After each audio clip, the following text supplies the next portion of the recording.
Greetings, everyone, and welcome to the Mirrorless Revolution.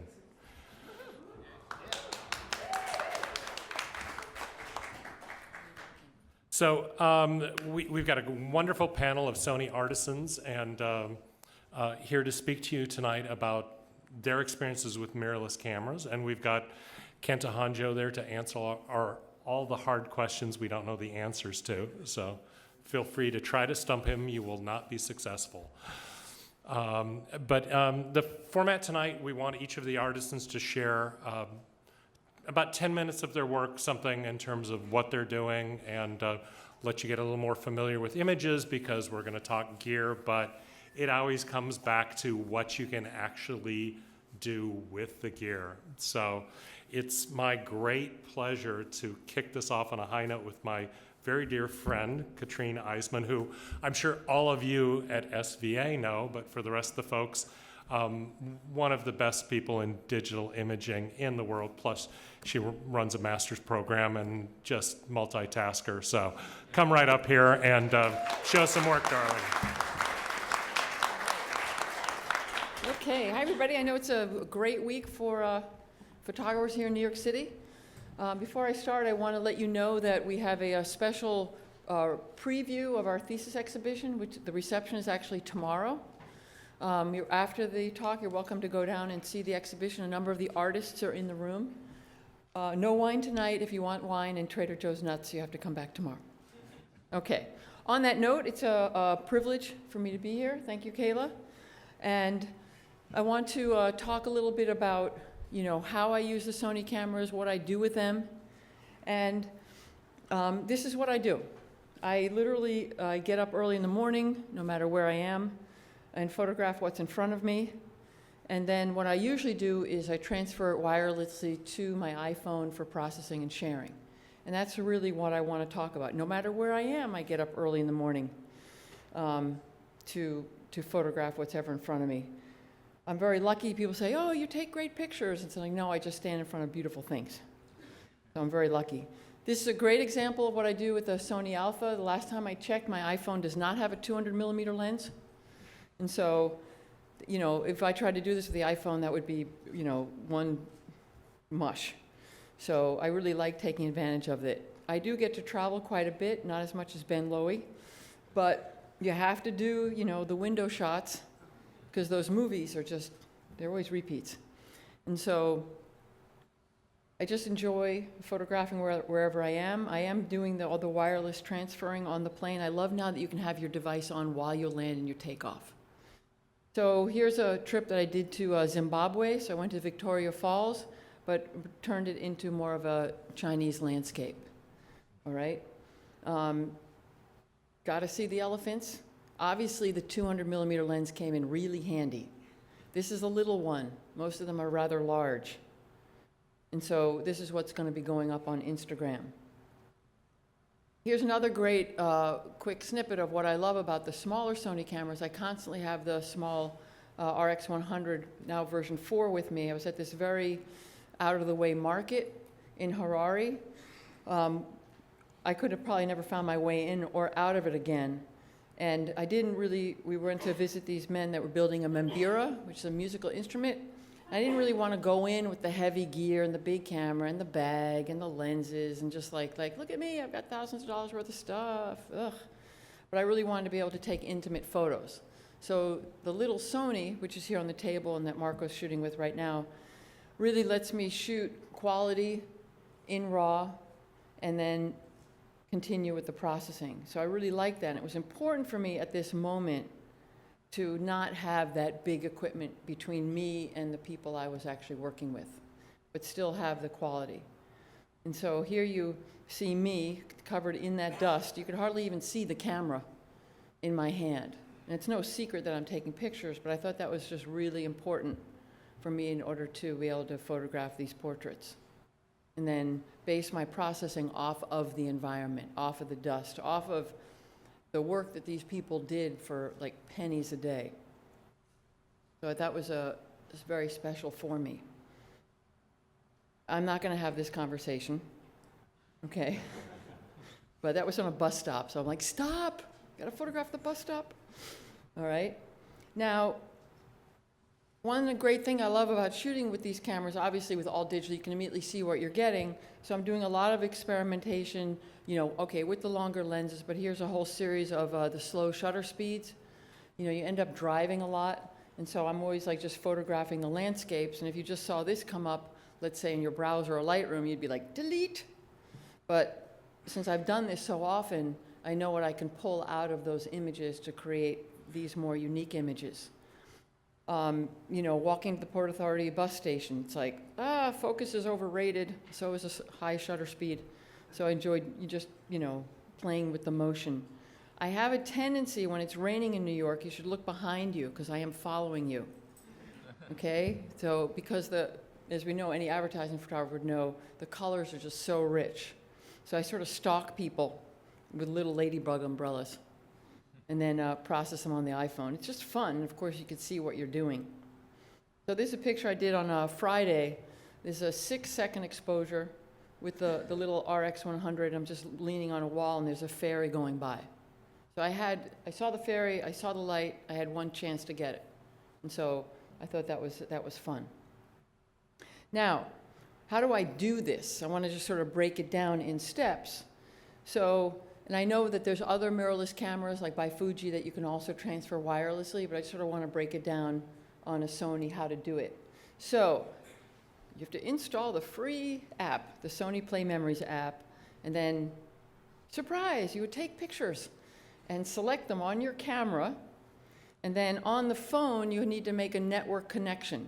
Now, it's independent. I'm not dependent on someone else's network, which is why I love working on airplanes. All right, so there I've made this connection to this obtusely named network. That's the camera. And then I'm going to launch the app, and it automatically starts copying. Okay, so there's the picture. Then I'm going to process it to taste with my favorite apps and publish it. And so it's actually pretty quick, and then you want to repeat and enjoy. All right, now I want to actually show you a little video of me in action doing this. Oh my gosh. So here we go. Oh, this is perfect. Nice. So just towards me. Perfect. Okay. Good. I love it.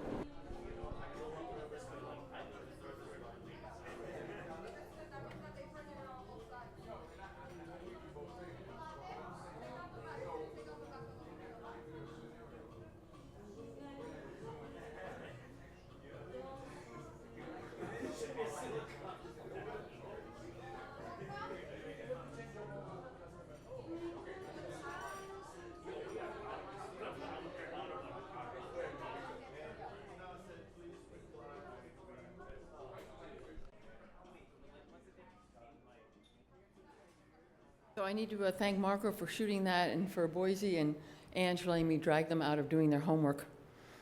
So that was a big help. So of course, you photograph in New York City, you never know who's going to walk into the shot. So I was like, come on in, have your picture taken with a model. Doesn't he look happy? You know? But, you know, central casting couldn't have done a better job. So that's always fun. Now, just in the last 2 or 3 days, I've been walking back and forth a lot between our East Side location and the exhibition, and I cannot walk by the Flatiron building without looking and taking pictures. And so this is just last night, and then processing it and sharing it. And the thing that I like the most is how having a camera with me helps me see the world more clearly, and having this lens and this opportunity to share it lets me practice my craft every day. I'm taking pictures and sharing every day. And this is, I think, a unique photo. This is already, the sun's already gone down. There's like no light on the horizon. And I walk by the Flatiron, I'm like, oh yeah, it'll be nice. There's some photographers like tripods, and I'm like, oh. So I found a recycling bin, and I set up the camera to a 2-second exposure, and I took the picture. I'm like, oh, blue, who doesn't like that? And then when I processed it, all those stars came out. So that is so cool. So make sure you use your recycling bin as your tripod. All right? I was really impressed. I've never been into like astrophotography because it always sounds really complicated. But that's what the little Sony, as I call it, and an iPhone will bring out of a file, which is pretty amazing. Now, it is all about, enjoying what we do. And I'm a very lucky person. Always have your Sony with you while you drink white wine. All right? And so if you have any questions, I have to thank all these people involved in this presentation. Okay? And I look forward to the rest of the presentations. Okay.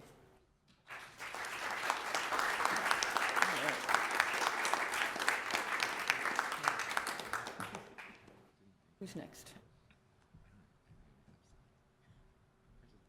So Katrin, I'm curious, are New York City trash are New York City trash cans 1/4 or 3/8 thread?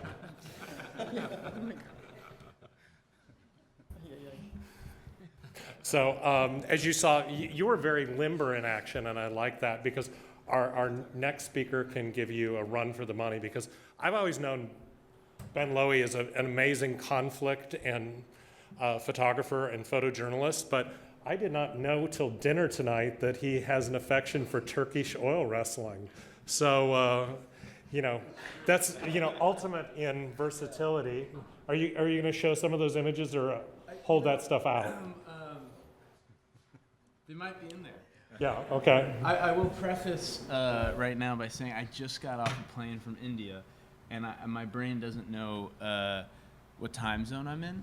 So when Kayla asked me to pull all this together, I just kind of dumped whatever I had. Yeah, I'm jet lagged flying up from Miami too. I know what you mean. So I think are we ready for? Yep. Okay. So Ben Lowy, folks, straight from India. So some of these are not taken with the Sony, and it was just to give you an idea of like kind of the work that I've done for the last 15 years. This is kind of like my first assignment the day the war started in 2003. Haiti. I really thought, I was like actually hiding behind a tree. I thought he was gonna like chop my head off, but he had no interest in me. And this is like a lot of the work that I did for years. This is on August 4th of 2007, like the worst day I ever went through in Iraq. But realized that like half the stuff I'm wearing like 35-pound body armor, and I'm carrying like 2 massive, camera bodies, an audio recorder, a couple of different lenses, first aid kit, satellite phone. I mean, it's like I'm going out there with over 65 pounds of gear, every time I'm shooting, and it hurts your body. I mean, my hips are about to be replaced, my knees have been, and I've had multiple surgeries. I lost like all the nerves on the right side of my body during one bomb attack. So it's like, it gets old after a while. This was a project I did in Iraq for about 6 years of shooting through Humvee windows. And, the idea that, there are now these cameras that are so much lighter and in fact don't make me a moving target. I almost feel like sometimes in some of the places I've been in with like huge cameras, it's like obviously I'm a journalist. And this piece of man meat is often confused for being Jason Bourne. And it's a problem. The good use of a night vision goggle is to stick it on top of your camera. That was just holding it on there the whole time.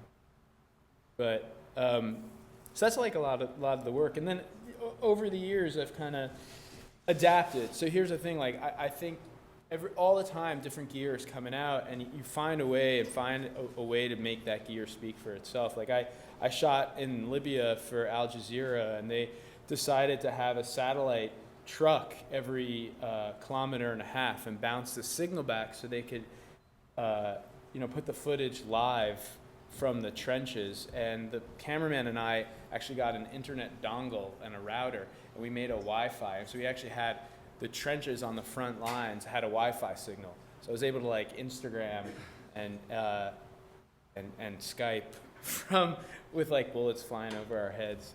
I know that sounds weird when I talk about it, but at the time it sounded okay.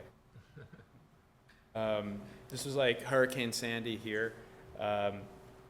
Again, this is like one of the things where like the gear comes in handy. Like this was on Coney Island, and you had all these photographers lined up with like 300 millimeters and like their huge cameras that are not waterproof. And I put my iPhone in a Ziploc bag and I closed it and I walked out in front of them into the water and I photographed this dude.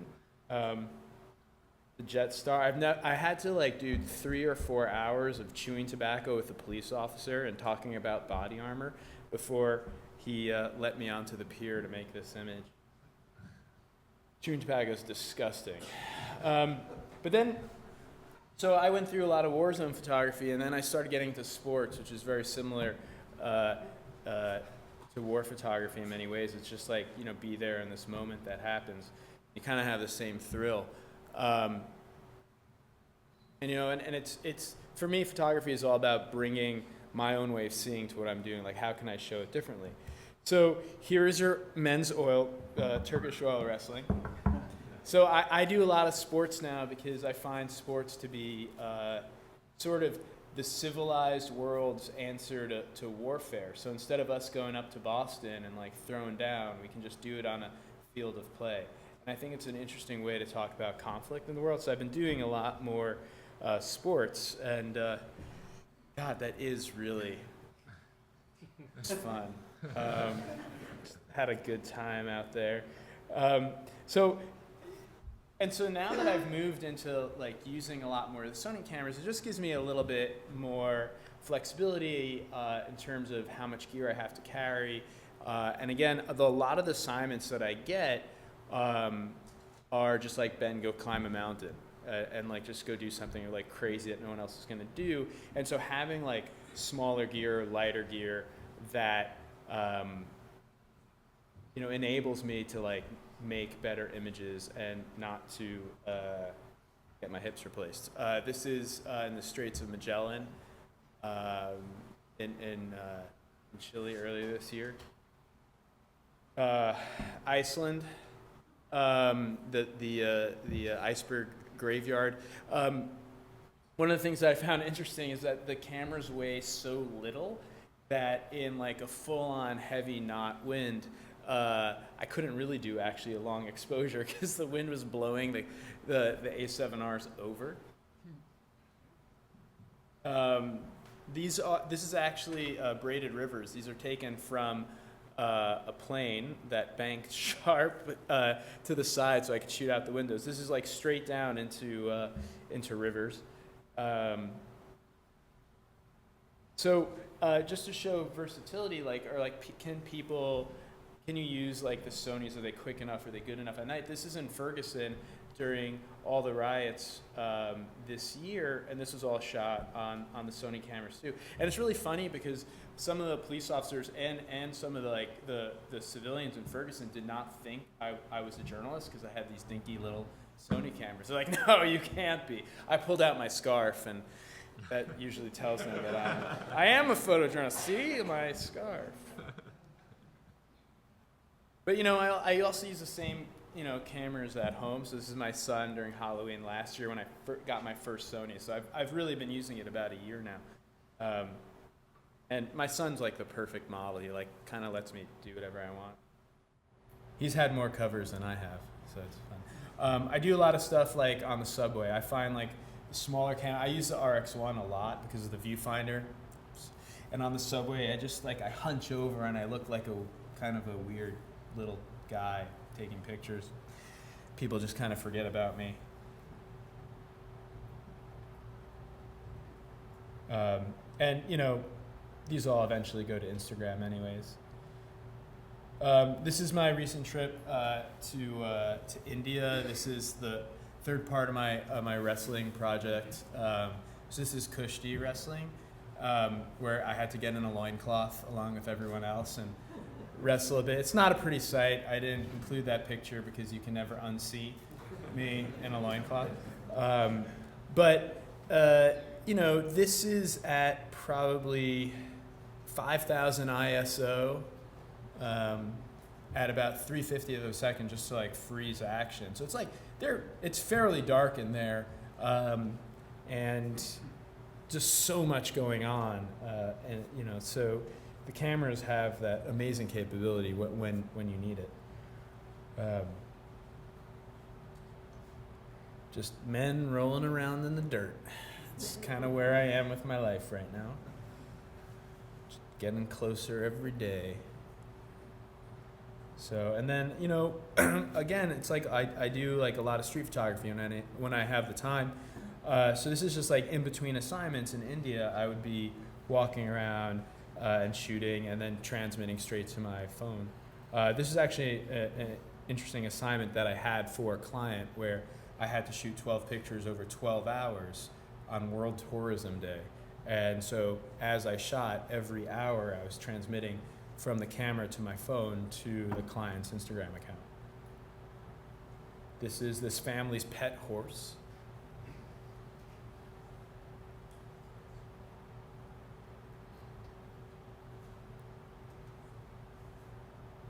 You know, one of the things that I love about my, you know, that I deal with in my approach to photography is I just kind of sit there and wait for things to happen. And I find that if like I have this ginormous camera in front of my face and I'm waiting, that people are just like, what the fuck is that white guy doing?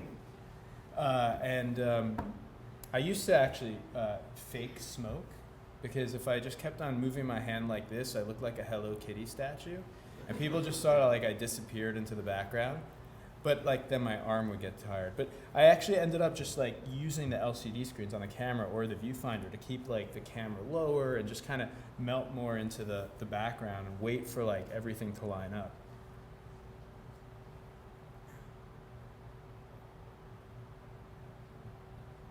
So this is my my ride to the airport to come back here. So that's it. That's me.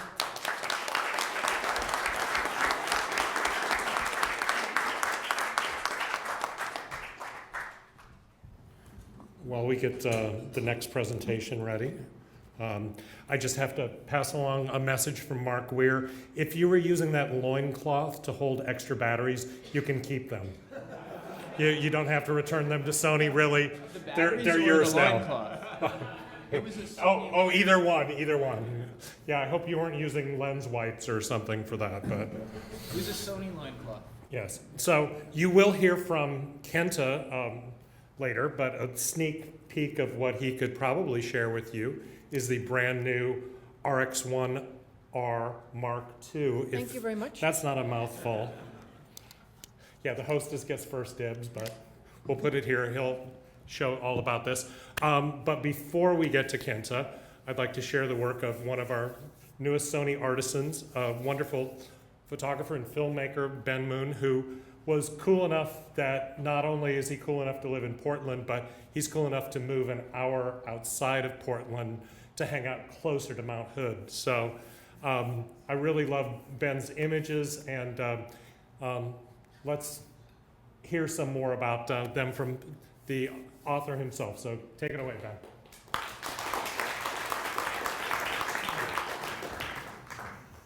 Thanks, Ryan. I'm going to share just a brief amount of my work that I've shot since I've been shooting, I guess, for the last year with Sony's Mirrorless, and it's kind of changed the way I shoot and how I see things, and it has been a lot of fun. It's one of those systems, once you adapt to it.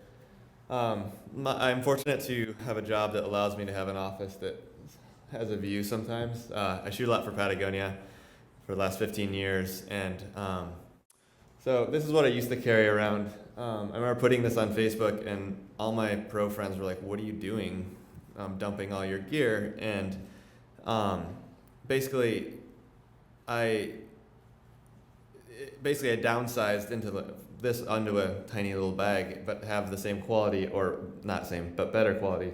My roots are in climbing photography, and to be able to see your exposure as you're shooting it through the EVF is one of those underrated things about mirrorless. It's huge. I mean, this is a backlit photo. There's a lot of light, if you're just metering off the background, you're gonna have an underexposed, foreground, overexposed, everything's constantly changing. And when you're shooting things that are moving quickly, having that and capturing those moments and knowing your exposure is spot on is huge. And also when you're hanging, 100 or 1,000 feet off the deck, every ounce matters. And the fact that I can bring up 5 lenses and 2 bodies if I want, and in the same little bag that I could used to have to only bring a couple lenses and be really picky about what I brought up, I feel like I can actually use the tools that I really want to have with me and not have to leave it behind because of weight.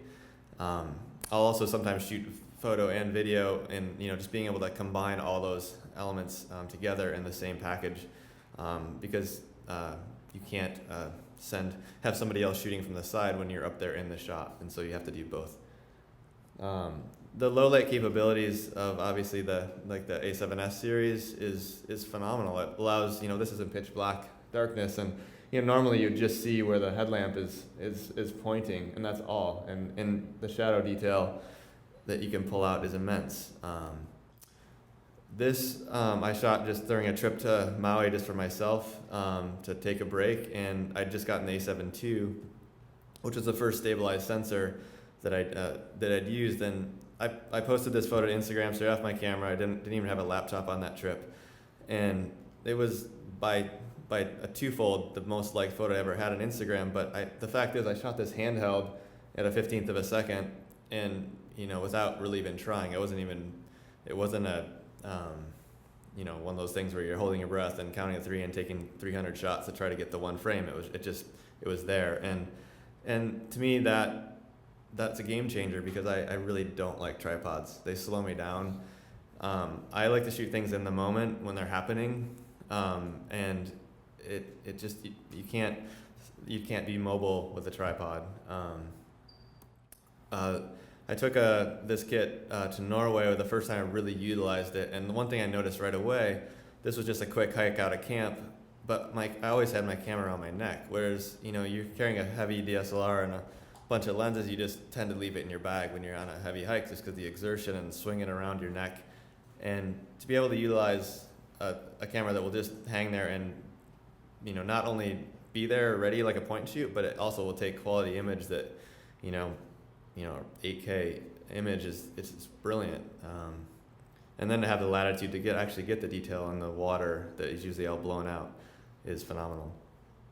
A lot of people ask me how they hold up in adverse conditions.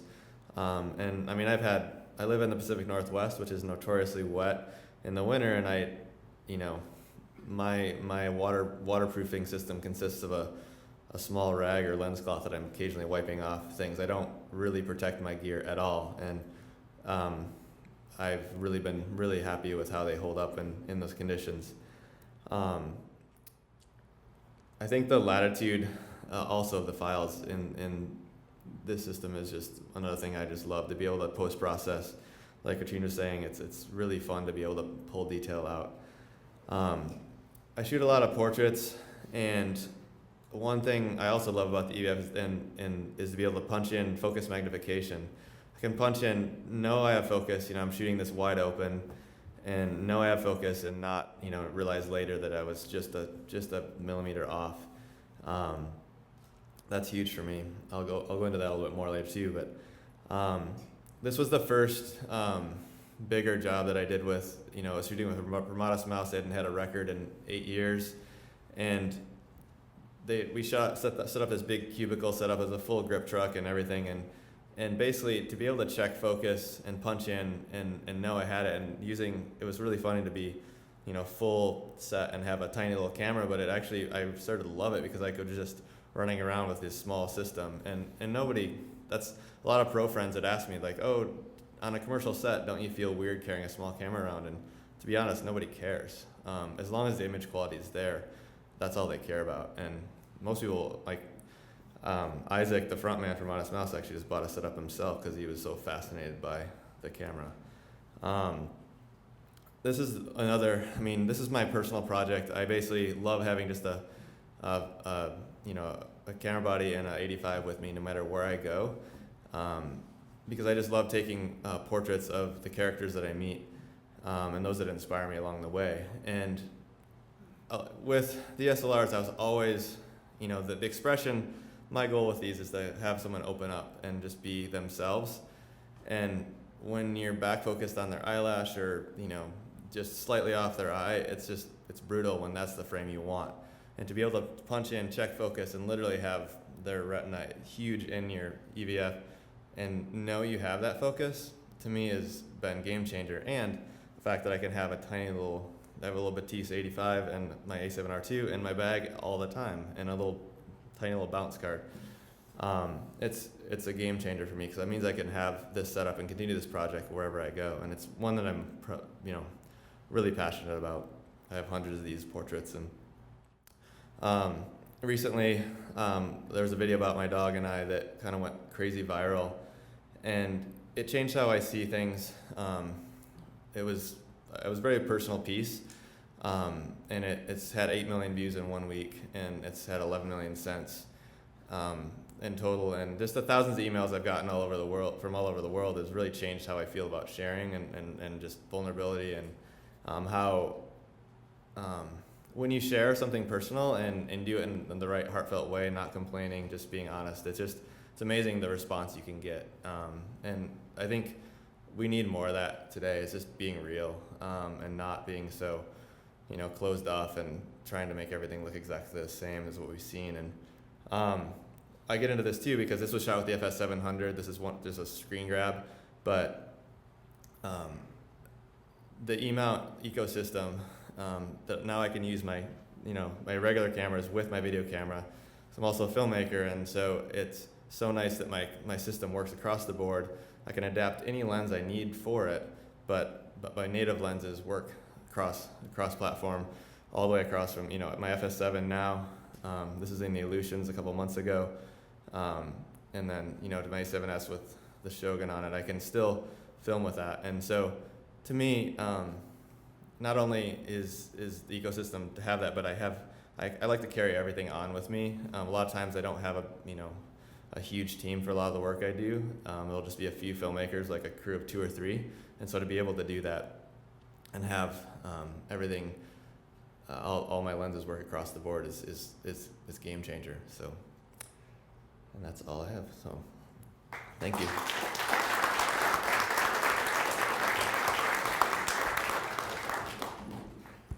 Well, Ben was going to share the images of his dog, but he needs 11 million and 1 views, so you're going to have to click on that tonight when you get back. And you touch on something that we're going to talk a lot about, is sort of the whole system working together. And we're going to get into that with greater detail. But before we do, we have one of the busiest Sony artisans. Miguel Quiles is actually, I just found out today, he's actually triplets. I didn't realize, because I see him everywhere. So it's this multiplicity thing. He's one of the busiest guys around. Beauty, portrait, wedding photographer extraordinaire, who also has tons of really great instructional videos on the web that you guys can give him some hits along with Ben's dog. So check those things out as well. But without any further ado, Miguel Quiles, thank you. Wow, what an intro. How you guys doing tonight?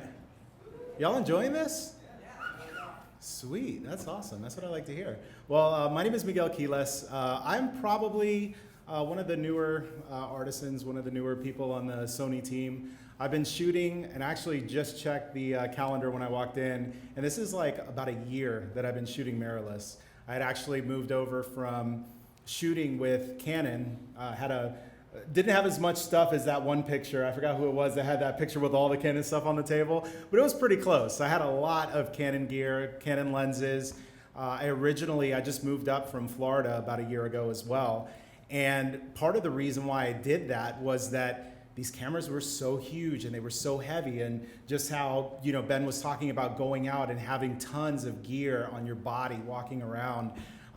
Imagine this in Orlando, that's 100 degrees with 100% humidity, where you walk out the door and you're drenched in sweat. You know, and that's not the cutest and sexiest thing to walk into a photo shoot and you're like, oh man, I'm sweating through my shirt, you know, because I'm carrying all of this gear. And so for me, that was the thing that kind of brought me into it. And I'll show you some of the images that I've shot in the past year. Kind of kept it slim because I want to keep my time kind of brief, and hopefully you guys can get some more out of it with questions and everything. But this is the type of work that I do. I do a lot of studio work. And as I was saying, because I was in Orlando, it was very hot. I was very allured to shooting in the studio because you got air conditioning. So I would never have to worry about going out and sweating my brains out because I had a beautiful air-conditioned studio where everybody could be comfortable and we could eat and enjoy and have fun, listen to music. But this is the type of work that I'm shooting, and it's been very, very liberating. Even now, moving up here where it's nice and cool, and I know some of you are probably like, nice and cool, why would you move up here from Florida? But the weather is awesome. It's so nice to be in an area where you can go outside and shoot if you want. And there's interesting stuff. Like, we live in the greatest city in the world. There's stuff happening right now outside and we don't even know. But it's just amazing to be able to do that. And it's amazing to take it into the studio and still be able to produce quality work.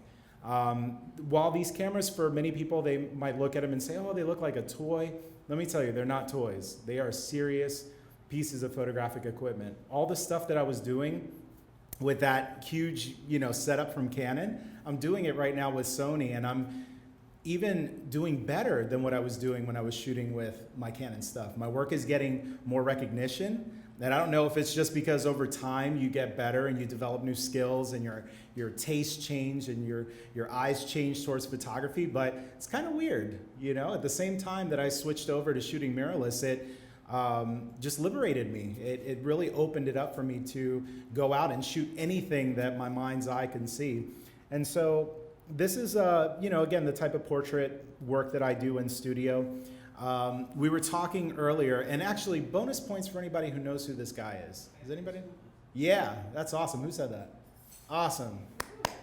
I give it up to you. So one of the questions that I get all the time from people when they see me shooting with these cameras is, do people take you seriously? Can you really shoot for money? Like, can you do professional work with these cameras? And so Fat Man Scoop, for those who don't know who he is, two-time Grammy Award winner. He's done music with, Mariah Carey and a bunch of other people. Very well known in the music industry. And I had the opportunity to shoot his portraits. And I shot them with the Sony A7R II, and I got paid for it. And nothing happened where he would say, oh, I don't feel good paying you because you're shooting with this little tiny camera. That never came up.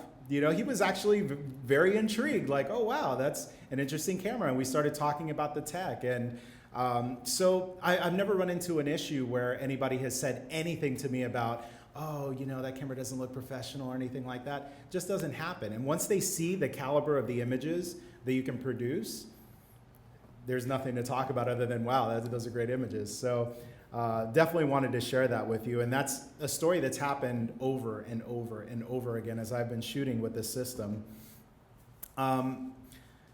This particular image I shot actually at a workshop, and it kind of is interesting, the versatility of this camera, because I feel like when I had my bigger, larger setup, I had to really think through what I was gonna do. And I don't know if that happens to some of you as photographers, but you've got a person standing in front of you, and for me, I'm a very technical shooter, and so I think about, okay, well, my light has to be here, and you've got to be standing right here, and the background has to be right here, X amount of feet away, and I'm very technical about things. And I started to realize now that when I shoot with these mirrorless cameras that it's almost like the technicality for me is on autopilot. I know technically what I need to do, and it gives me the opportunity to engage with people and talk to them and try to get expressions out of them that maybe some other photographer would not get out of them. And so at this particular workshop, very similar setup to what we have here. I pulled somebody out of the crowd, and I pulled this gentleman out of the crowd, and started taking his portraits and was talking to him. And I really didn't mess around with the settings. I just put the settings where I thought it needed to be and kind of hope for the best, and then started taking shots, and they were super sharp. The quality was super amazing. This has been probably one of the most well-received portraits that I've posted on social media recently, and it was at a workshop. you know, and it was super, super simple setups. But these Sony cameras, I really feel, having done a bunch of workshops using my older gear, it allows me to not really think about the technical and just focus on building and communicating and just having relationships with people so that they don't feel weird when I tell them, I need you to do this, or I need you to look like this. And in this case, I told them, I need you to, you know, give me your most badass look. You know, give me your, like, I don't know, like, what did you say to me? Or that one Clint Eastwood movie, like, get off my lawn. You know, I wanted him to give me that look, and he killed it. And if I had to sit here and mess around with my settings, he would have been like, oh, does this guy know what he's doing? You know, we would have lost that moment. And actually, this particular shot, this was one of the very first images that I shot. This was with, first images that I shot with my Sony mirrorless camera. This was with the original A7. And what was interesting about this image and how this whole thing came about was that I originally bought the camera just to shoot video. These are amazing cameras to shoot video, and one of the things that attracted me was that you have autofocus with these lenses with video, which with Canon, if you shoot Canon or Nikon, somebody has to be there to manually focus these cameras. And so I'm doing this shoot with my Canon camera. I had not made the decision yet to start shooting mirrorless for photography. I'm shooting this model, photographing him, doing my thing, and I see my camera there and I'm like, you know, I wonder how this would look. I wonder, you know, because you look at the camera and like many people, you're like, I don't know if this is a serious camera or not, but let's try it out. So I took my camera with a kit lens, and this is with the 28-70 kit lens from Sony. And I actually took some shots with the 24-70 with Canon. So I had a similar setup between the two cameras and just started shooting. Sat down on my computer, started comparing one to the other, and I was blown away by the fact that this camera setup was less than $2,000 at the time for the body and the lens.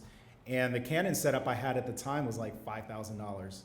And when you look at the two images side by side, I was very upset. I mean, I was upset for the sense that, wow, I spent all this money on this camera and this lens, and this is it. Like, it's being, you know, shown up by a sub $2,000 setup. Like, this is unbelievable. And so ever since then, I slowly started to migrate away from shooting with DSLR and just going 100% mirrorless. Another image as well. How many of you, by chance, have actually visited my YouTube channel? Has anybody seen any of my videos? 1, 2, 3, sweet, 4, maybe-ish, 5. So if not, this particular image, I actually did a behind-the-scenes video for it. So if you go to YouTube and just search my name, you'll find my channel, and you'll see how I shot this particular image. And what's really awesome about this camera, again, is that it was just such a simple setup. It was something that you don't have to think about the technicalities of it. I wasn't worried that, oh, my camera's not gonna nail the focus. This was shot on an f1.8, which when I shot this with Canon, in order to get a shot like this, I would have to shoot 20 to get one shot that was in focus, and hopefully I'd probably have to shoot another 20 to get another shot that was in focus at f1.8 and actually had the expression that I was trying to capture. Because if you guys photograph people, you probably know how that is. You get those shots that they're in focus, but then their face is like, that doesn't work for me. And then you get the shots where, you know, everything has to come together, in other words. And for whatever reason, with my old setup, I had a really hard time getting shots in focus. And now shooting with these mirrorless cameras, I could shoot 10 images, and the lion's share of those images are sharp and in focus. So that gives me the opportunity to work with expressions and try to get something out of them that is better than the typical stuff that I would get.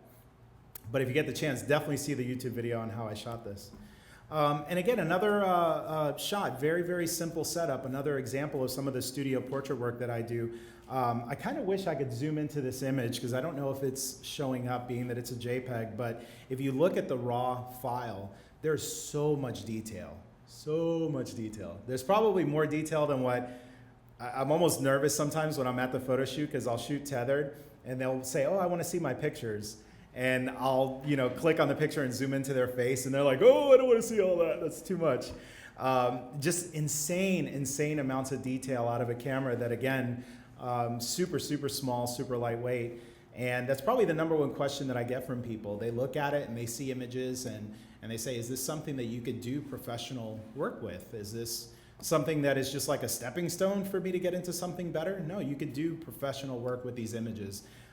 They are completely capable. It's all up to you as the photographer. And again, another example, if you go to YouTube, you can see a behind the scenes for this as well. But again, just insane amounts of detail that these cameras are able to capture. And these are expressions, again, that had I been shooting this with a different system, as you can see, hopefully in this image, you can see she's very engaged with the camera. She's playing a little bit of a role. I kind of talk to people as I'm shooting portraits, and even if they're actors or actresses or not, I try to get them to act out a scene. And so, you know, I told her, I want you to pretend like you are standing at a bar and you see, you know, I forgot who it was who she said, but I told her, pick your favorite male actor that you would just die if he walked up to you. And I think she said Daniel Craig or something like that. So I was like, okay, so I want you to pretend like Daniel Craig is standing over there, and you're looking at him and you're playing with your hair, because girls do that. They just play with their hair when, you know, they like someone. But I don't want you to be too forward. So this is the role, the act that I want you to do. And so she's doing her thing, and what tends to happen after a little while is it gets old and it gets stale, and she's like, you know, she loses, you fall out of it. And when I was shooting with my old system, that would happen. And I would look back through my images and I'm like, okay, the first few, super engaged, locked in, great expressions. But again, shooting at some of these different settings, you would end up with images that weren't sharp or images that were soft. Don't have that issue anymore shooting with these mirrorless cameras. And the other good thing as well is that with these new adapters, I actually was able to keep all of my Canon glass in the beginning and just had the body. And I put the adapter, put the glass on there, and use the focus peaking features, which if you have not seen it, if you really want to cheat at photography, try the focus peaking features in these cameras. It is insane. You literally can sit there and look and manually focus better than you could focus using autofocus. And so just a really fantastic system, and it's really helped me with my studio portraiture. And I think, possibly, yeah, I think that's the last image because it's not going forward. So thank you very much.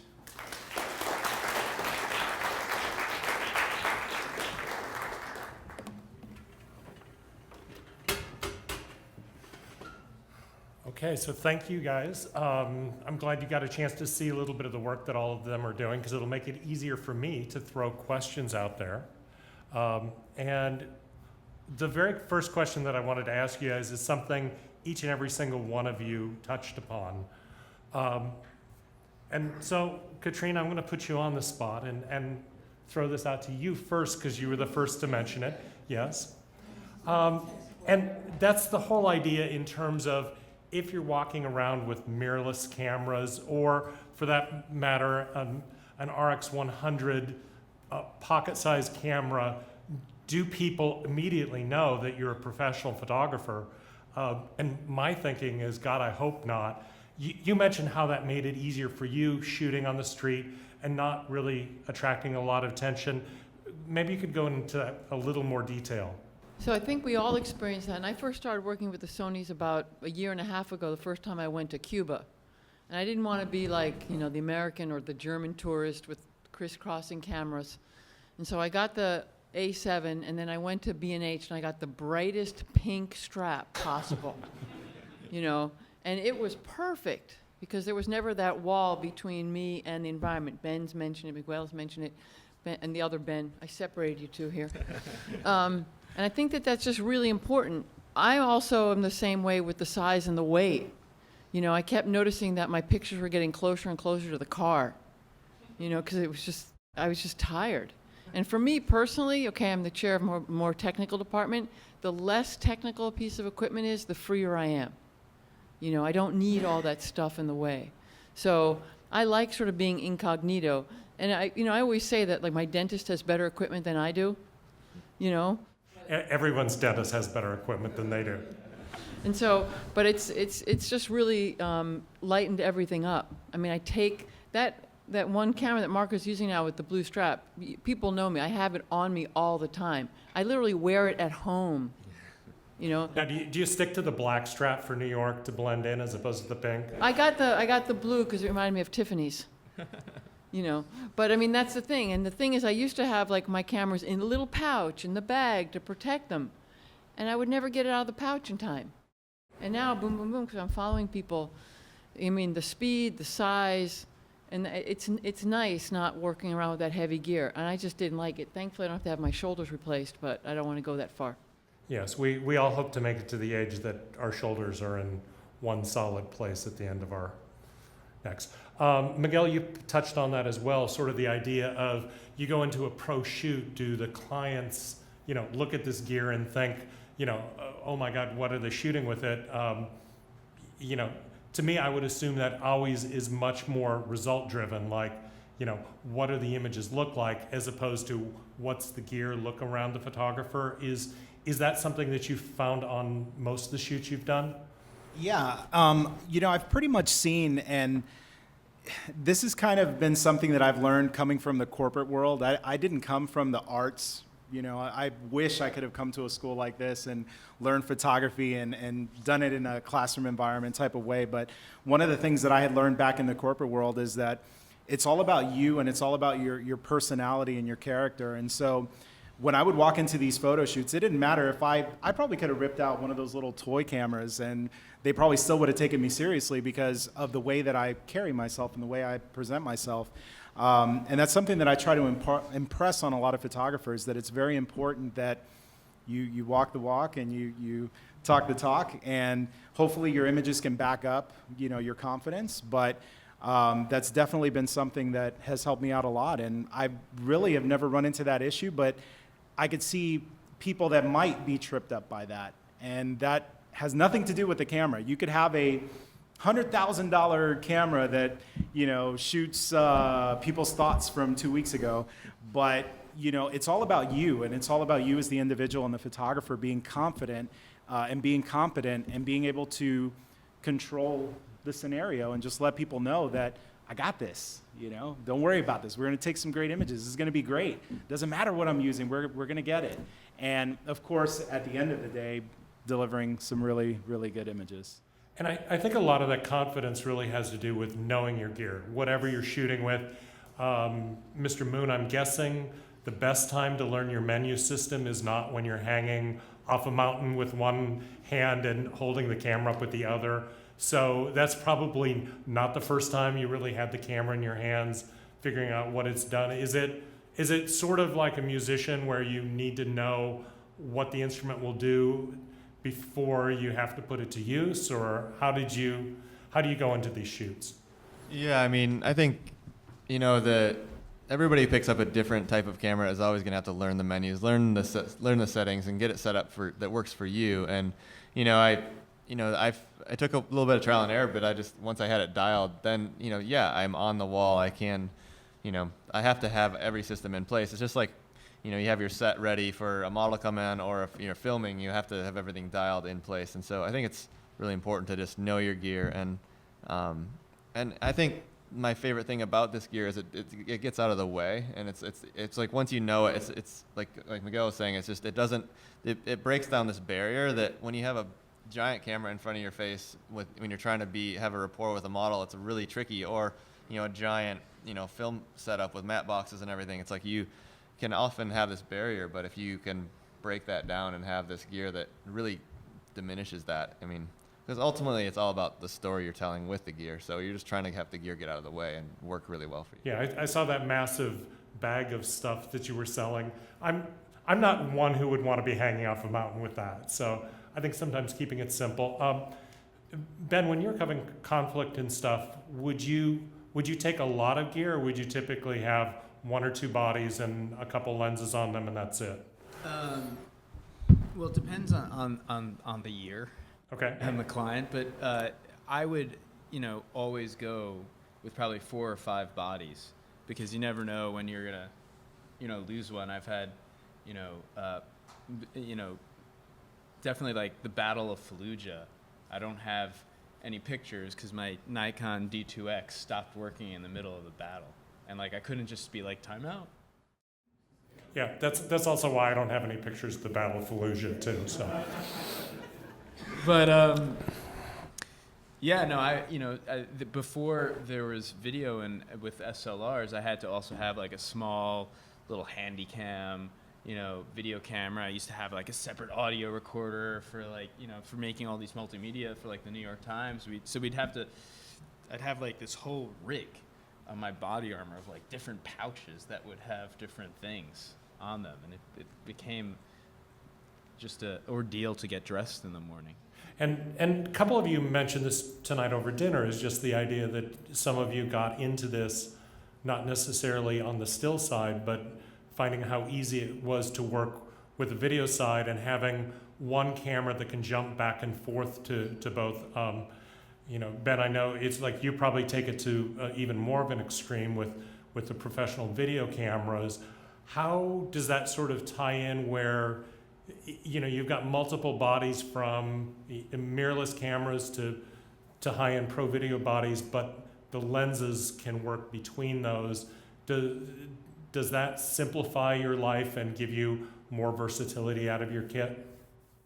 Yeah, for sure. I mean, there's different advantages to each. And I think the other thing is, you can throw one of these on a tiny little like Ronin M or whatever, little tiny stabilizer, and hold it all day long with one hand and not be just completely, your back isn't about to go. But you throw a regular full size video camera on a a Movi or a Ronin, and you're running around with that. It's again, it's those replacement shoulders. I think the Movi. Yeah, I'm glad the guys younger than me are talking about replacing body parts. So I mean, it really just the less if I can have everything with me, and also when you have a crew of five running around and swapping lenses between, if it all works cross-platform, you don't have to throw adapters on everything. It's huge, and really you just have to label the lenses and go to town. So. yeah. And one of the things that I've liked in recent developments is the bodies have gotten extraordinarily small. I mean, especially if we look at Sony's most recent announcement, the world's smallest 43 megapixel full frame camera, the RX1 R Mark II, that was just announced last week.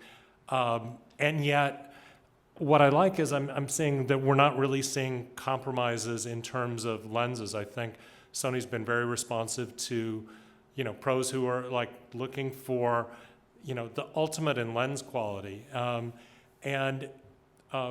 think that's something that's sometimes lost in terms of the love and passion that the people that I work with on the Sony engineering side have for creating great images and creating great tools for us. So Kenta, if you could talk to us just a little bit in terms of, I know a lot of recent developments from Sony have really been generated by the end user, like last week's announcement bringing out with the A7S Mark II uncompressed RAW, and it just was added as a firmware update yesterday to the A7R Mark II that really came as a customer feature request. How are you guys prioritizing, and how are you able to work these back into your system? Yes, so I'm the product manager for Alpha and Cybershot. My name is Kenta, and just like what Brian was saying, we're very motivated, very interested in hearing all the feedback that we get from all the artisans, the photographers, the videographers. So my job in the US is to be the eyes and ears for product planning in Japan. So I'm constantly feeding back what's needed for the US market.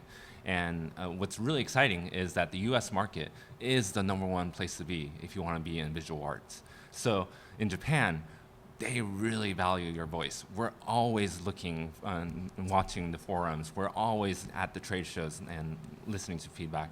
And recently, it's all gelling together. And I think because because we focus on being innovative, not doing what everyone else is doing, but doing something better so we can deliver a better paintbrush for you. So seeing all the imagery and the results that are coming out, it just excites us as well, and it gets us in a positive spiral. So I think right now we have a really good momentum behind Sony, and it's all these products and all the artisans here on the panel. is a result of all of us working together, I think. So it's a great ecosystem, and it's a wonderful time to be with Sony. Yeah. And now for the artisans, I know some of you guys have switched over recently from other camera systems. Did you Ben Moon, did you keep some of your favorite lenses, or was it all gone? I mean, that's one of the great things with the E-mount. I call it sort of the universal mount, because almost pretty much every full-frame lens that's ever been made, if you dig around enough, you can find an adapter that lets you use it on the Sony cameras. Were there any particular that you just could not let go of and wanted to keep? Gradually over this past year, I think with all the, that's what I was earlier when I was thinking when you're saying that, it's like, it's, these bodies obviously put out some of the most remarkable images, but it's having the glass is everything to me, and like I just love the different look you can get from everything. And so at first that was what I was the most leery about switching, is knowing if there was the glass to go over. And over the course of this past year, I've gotten rid of everything but just a couple like ultra wide, like the 14 or something. I basically, it's really been amazing to have glass that is native, because anytime there's an adapter, there's always like some, it's one more piece of gear. You need one more point of contact that could go bad. So honestly, when and Zeiss came on board with the Batiste 85, like that was, I just wanted an 85 that was just small and compact, that would take images like that. And I'm sure you agree, Miguel. It's like it's just to get the glass that matches that sensor is just it really is a beautiful thing. And the 35-1.4 that I saw you carrying around, that thing is just beautiful, Yeah. And I think that's something that probably we've got a lot of students out here in the audience, and I think that's a good lesson to them, the way that you were talking about walking around with the one camera body and the 85 millimeter 1.8, which is all you really need to do portraits. You've got a certain vision. You want the images to match.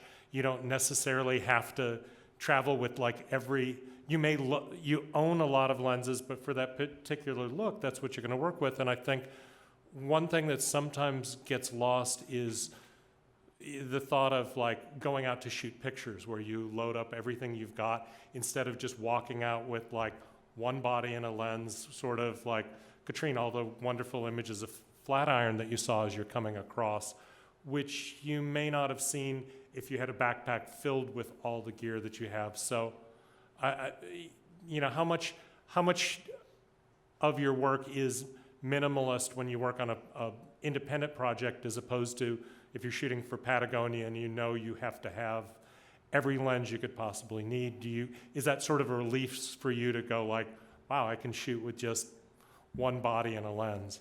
Well, a lot of it has to do with, obviously you show up on a commercial job, you're going to have every tool at your disposal, or a film shoot. But if I have to go hike 5 hours to get to the location, I'm going to slim it down as much as I possibly can and only bring the tools that I know I'm going to use. And my travel kit has become this little tiny bag with a 25, a 50, and an 85 in it, and it literally fits in.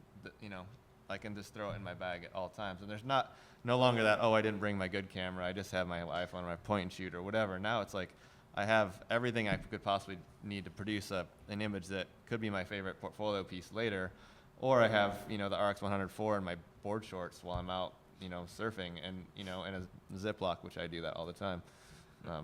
But yeah, that it's with you now, and that to me, it's like, you can only capture it if you have the camera on you. So, absolutely great. Miguel, you touched on something that I think is one of the hallmarks of these cameras, is the dynamic range.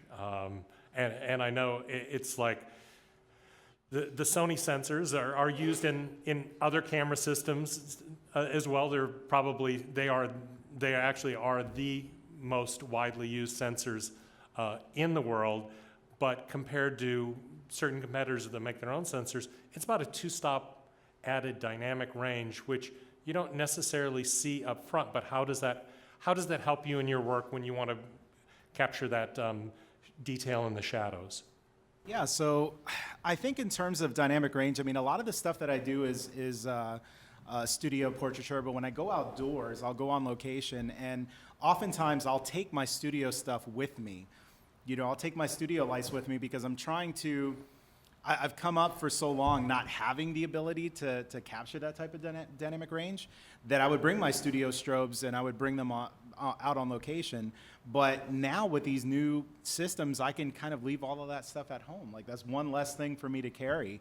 And so I'll just bring my camera and I'm able to, push these files and to be able to expose for highlights and just bring up the shadow detail and end up with images that you almost think that they might have been something that you lit off camera, like with an off-camera flash, but it was just something you captured in the camera. So, again, it's just about being a minimalist and just not having to take your entire life with you when you go out on a portrait shoot because you want to get quality images. You're able to do that just bringing your one camera body. And it's not just with, the expensive cameras. It's not just with the A7R2s and, the RX100R Mark II. I'm using the A6000 for a lot of work, which is a $500 or $600 camera, and even that thing is fantastic. And you still have the ability, talking about the lenses, you can get these older, off-brand lenses that are, you go to pawn shops and you could probably pick them up for like 40 or 50 bucks, and they take amazing, amazing images. They might be a little scratched up, but no one needs to know. They're only worried about that end product, that end result, which is that image. And so, it's not just those high-end cameras, even down to the A6000, amazing dynamic range, amazing features, and the system is great. And speaking of minimalist, I know everyone who's out here today knows Katrin very well, but those of you joining on the interweb, Katrin is like one of my heroes when it comes to retouching in Photoshop and all things post-processing. So to hear you talking about working on your images on your phone that you've uploaded from your camera, how important is it for you? You're working in a very quick and mobile way, but how much important is it for you to have that great image quality to begin with, where again you're saying you can shoot with the 200 millimeter lens as opposed to zooming in on your phone and having no pixels left? Well, as we all know as photographers, we learn how to see as our equipment sees. And we know, like, let's say you're an iPhone shooter, you know which images just are not going to resolve well. And so you sort of avoid shooting them. And it's the same thing with this equipment. You sort of know what's going to work well, so you capture what's going to be successful. Starting with good quality is always a good way to go. I can always blur it. I can always make it look worse. All right, and that's very important. It's sort of interesting.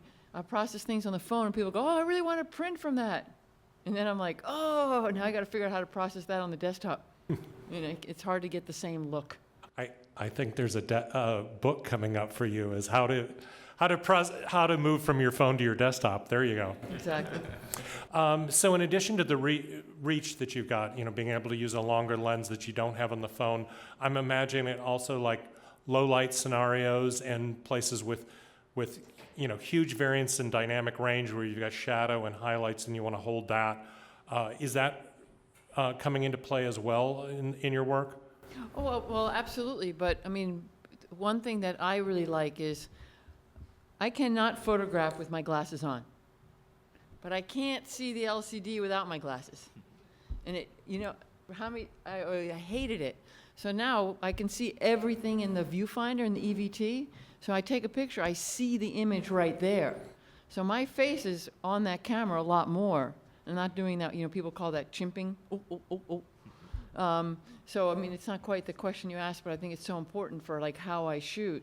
And like, one eye open, you're sort of seeing what's coming. And so I think that's really a big plus for me. Another thing that Ben mentioned is the ability to change the exposure and see it in the viewfinder. I mean, that's just nuts that I can actually already place the exposure where I want it to be. Yeah, that was going to be my next question for him, but okay. Yeah, but I mean, that's the ability to be able to really see what you're getting right away, like that you don't have to shoot the 200 pictures, like, okay, I've got it in 10, which it's just, I think it's really great. And the whole glasses thing, that's a big selling point for me. Yeah. So I do want to come back to Ben Moon there, because you mentioned this, and people, if they're not familiar with mirrorless and some of the advantages of electronic viewfinder, I find a lot of photographers from my generation, the first time they pick it up, they're sort of freaked out because it's different than an optical viewfinder. But if you give it a day or a weekend, you start to find exactly what you're talking about, which is being able to adjust the exposure on the fly as you're seeing it, where if you're hanging off from the climbers in the right spot, it's like if you've got live view setting effect on, what you're seeing before you shoot is the same exposure you're going to capture, and you don't have to shoot it, adjust it, and shoot it again. How important is that for you in those type of situations? Well, a lot of situations you don't have the opportunity to go reshoot something. It's only going to happen once, and so I can't, and I like what Katrin brought up about chimping. It literally, if you're looking at the back of the camera while that thing is happening, you just missed it. And I think that for me, what I've noticed, like you said, it's at first it feels weird to see an EVF and look through that. It's unnatural looking at first, but less so now. I feel like just now that I've used it, but trying to go back after I used the mirrorless system in Norway for a month, tried to go back to my Canon DSLR, and I was just dumbfounded by this thing that just felt suddenly really clunky to me. And I realized how that had just become second nature to see basically that my exposure in the viewfinder, but also that I didn't need to look at the back of the camera ever, and I was staying in the moment. And I think that that's the most important thing with shooting photos is like being really aware of your surroundings and being aware of things as they're happening. And so not only do you not miss those key moments on the wall, but in just general, like when you're hang out with folks. So I'm going to change gears real quickly, because something that Ben Lowy brought up, I think is something that photographers battle with all the time, is as you're really making the transition from, you were very celebrated as a war and conflict photographer. I was a big fan of that work, and making that change to, you've got a kid, maybe that's not what you want to be, across the other side of the world with bullets zooming around you. How important is it to you to sort of find a new way to channel your energy and get the same type of joy from photography, but maybe from projects that maybe keep you a little bit more out of harm's way? Not that Indian oil wrestling is completely free of peril. Well, my wife would just say, just up my life insurance, and then I could do whatever I wanted. She had no problem with that. I think that's more of like a maturity of self, of being able to like look at your career and understand what kind of artist you want to be, and what kind of, when I first started when I was 23, I was like, oh, I want to be this like monk war photographer and like never have kids and just like be dedicated to like this. And then I grew up and I realized that there's other things in life worth documenting than man's inhumanity to man. And for me, photography now, there's a certain joy. Like I always say, like I don't take pictures, I make them, because like I actively try and use my skills to construct an image of what I see in front of me. And there's sometimes like you feel it, like when you got that image, like you feel it in your soul, like yes, you got it. And that's a driving force in my work, is like getting to that feeling. And it doesn't matter if I'm doing fashion or sports or conflict or social documentary. I mean, photography is this amazing passport to experience the world. I sort of live in the suburbs now, and I've lived here 3 years, and I hope no one from that neighborhood sees this video, because I don't know anyone who lives in my neighborhood, because they have 9-to-5s, and I travel like 8 months a year, and then when I talk to them at like a parent-teachers meeting, they're like, oh, I'm an accountant. Oh, I have nothing in common with you, like, because I spend my life doing different things like every day. And I love that about photography, that it's this passport to experiencing the world.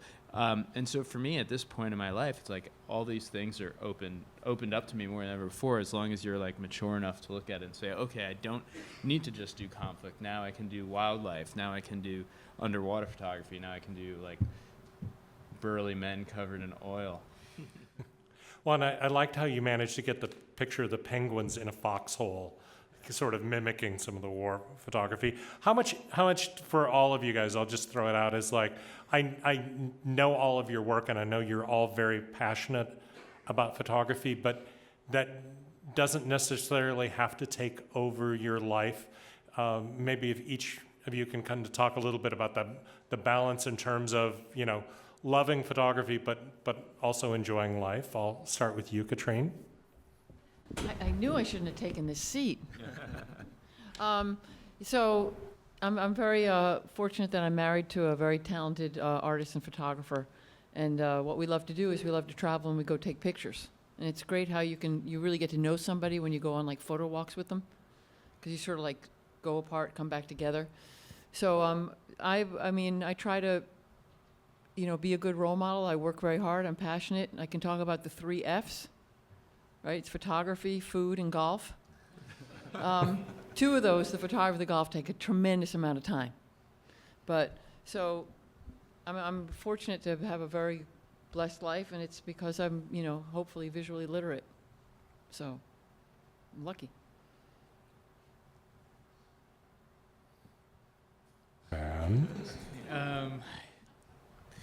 You know, I think sometimes when photography becomes your job and it's not just your passion, it can sort of eat away at the pleasure a little bit when you have to think about, oh, I need to balance my books and, you know, figure out. You met that accountant at the parents teachers things, for God's sake. Yeah.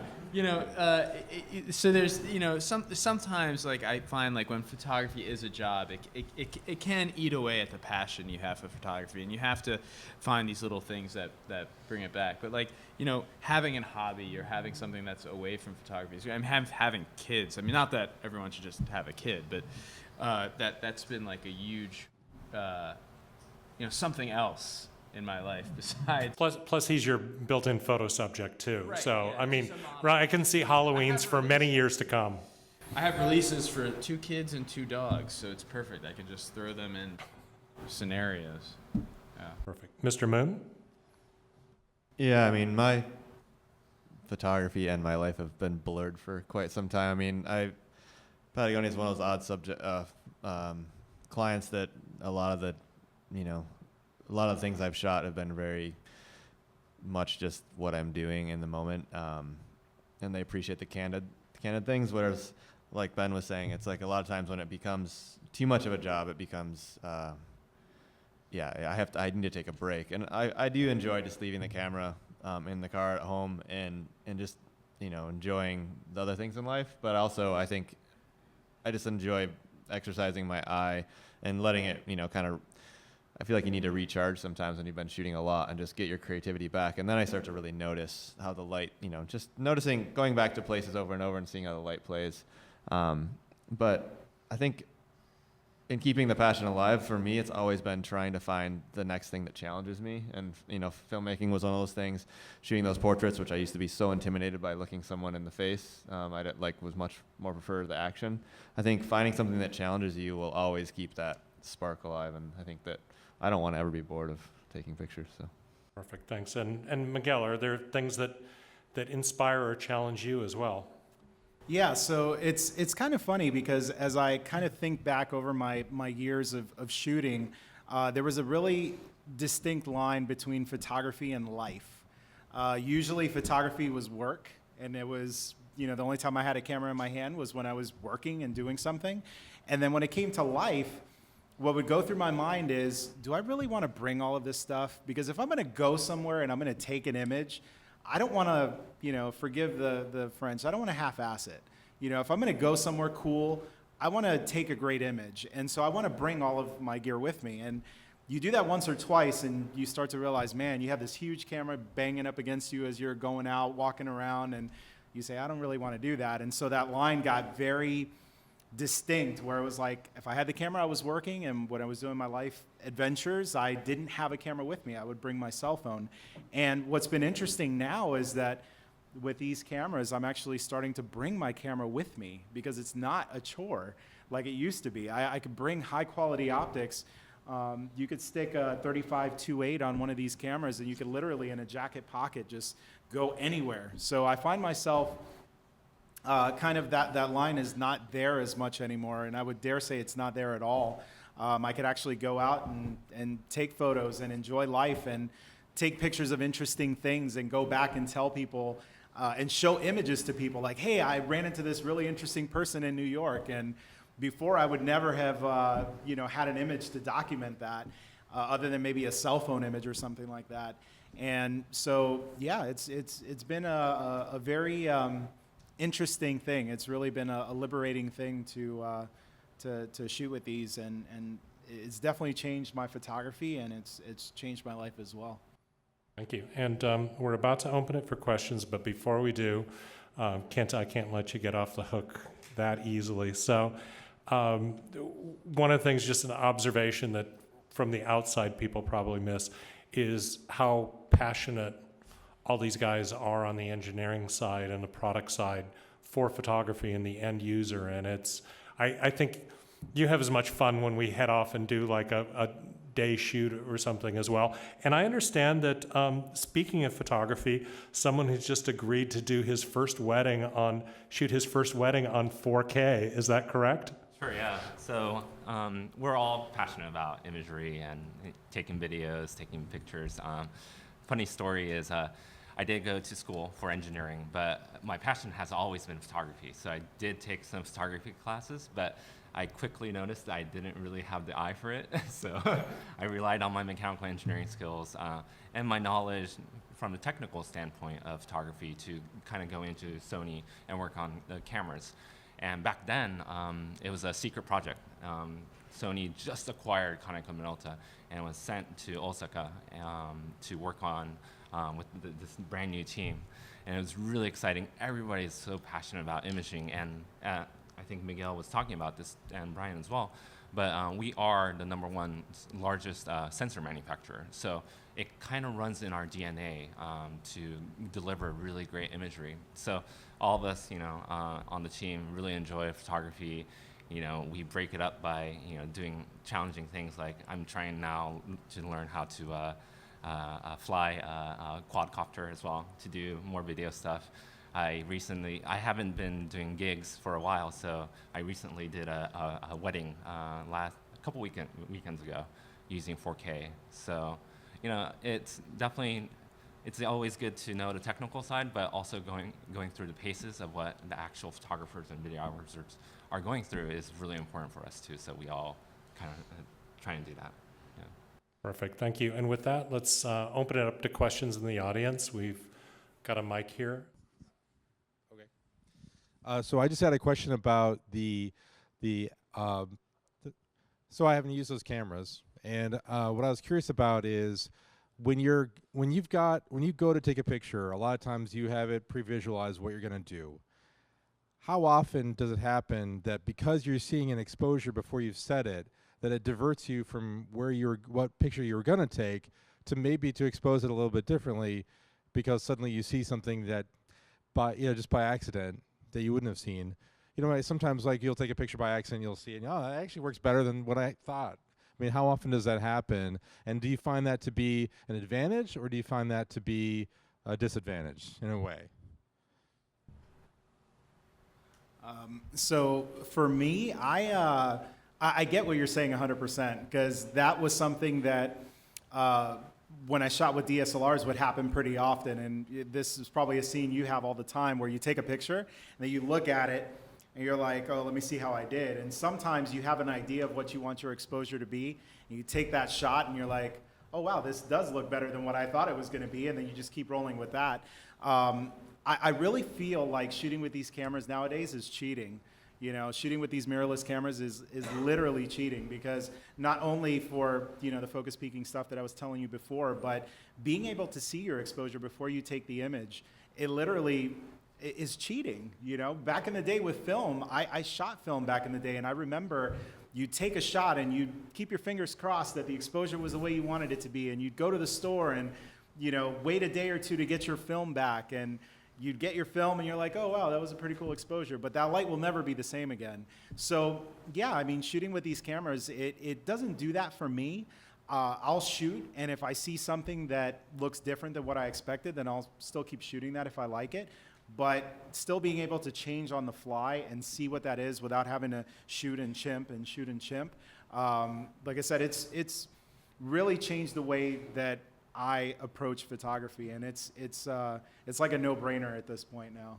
So, I mean, I think a lot of photography for a long time were like, you know, did we have that happy accident that we were blessed by the photo gods and like some weird, and I think the cameras now are so much more accurate that you can be in complete control, like creatively, and you have less happy accidents, which maybe is a good thing, you know, in some ways, and then in other ways you're like, you know, sometimes you wish for that eureka moment where you do have a happy accident, where you don't get that as much with these cameras because they're so unnervingly spot on. And if you haven't tried it, you have an opportunity to try it tonight. So please come on down and try it. And it does take a while. I'll be honest. It's not, you know, once you look through it, it's always going to be a little bit weird for you, especially if you're used to using optical viewfinders. But once you get used to it, you cannot go back to OVF. That's, I think, a consistent experience that a lot of people have. Yes. Oh, yeah, actually, my question was more for Kenta. So the sensors are excellent, and people, you know, kind of remark that maybe sometimes they're like a little less happy because the form factor is smaller, so the lenses are smaller. Can you comment on maybe like the possible roadmap for updated lenses? I know it's kind of like, you know, a hot topic or whatever, and maybe you can't comment, but I was curious if you had anything you could, you know. Yeah, unfortunately, I can't comment on that, but you can tell Much to me the dismay of people reading the rumor sites. Yeah, but you can tell me all the lenses that you want, and You'll work on getting them? We'll work on it. All right, cool. he's got a van in the back. He assembles them. It's like He'll a make it for you tonight. Zeiss van. Yeah, I also had a question for Kenta, which is, so you said you've been working on Alpha a long time. I've had an A300, an A580, an A99, and I just got an A7R2. And one thing I've noticed with the A7R2 is, you know, people have mentioned using a lot of manual focus and the ability to sort of zoom into focus. And I've somewhat noticed that the sensor must have such a high resolution that even the viewfinder, I sort of feel I'm in focus once I notice all of the pixelation a bit. And so as your sensors reach into these epically high numbers of pixels, you know, are the screens, the viewfinders, you know, they must sort of follow as well, I would imagine, to basically just keep pace in a way. So is that relationship something that as the sensors get higher, you realize where's the screen tech to kind of help the people, you know, evaluate the image at a glance? Is it in focus? You know, I find I actually on the 7R2, I have to zoom in to check focus, and it's almost always sharp, thankfully. Yeah, so that's a really good question, and that's something that we do focus on. And out of the two areas that you look at, the electronic viewfinder and also the LCD, we definitely put a lot more priority on the electronic viewfinder. So every iteration, we try and improve the image quality of the electronic viewfinder because that's your eye is so close to it, so it's very sensitive to, you know, the quality. And on the RX1R Mark II, I would recommend you to look at it, but the corner-to-corner sharpness is really, really good. So even without punching in, you'll be able to see if you have that critical focus or not. But if you wanted to double check, you can also zoom in digitally and see it right in your electronic viewfinder, which is also another plus, which you can't do with an optical viewfinder. So yeah, really cool stuff. Wait, hang on. I share your affection for the live view shooting. I do it all the time with my Canon camera. And I may be a little out of date at how good your viewfinder screens are. But that's been the problem in the past when I've looked at the mirrorless cameras, that live screen view just paled in comparison to the quality of the optical viewfinder so dramatically. So where are you at in terms of resolution on the viewfinder screens? And I certainly want to see it progress. Sure, yeah. So resolution is up to 2.4 million dots. And if you're very good at seeing it, which I believe most of you are, you will be able to see the dot matrix. But I just say, just use it for a week, maybe even a month. Once you get used to it, you really won't be able to go back. So. Yeah, can I answer? Because I'm like Steve too. With the first EVTs, it was like it's like looking through a little television, or like a really bad video camera from the '90s. I hated it, and so this is sort of like the first one where like, oh, I can deal with this. I like it, but yeah, those early ones, they were terrible.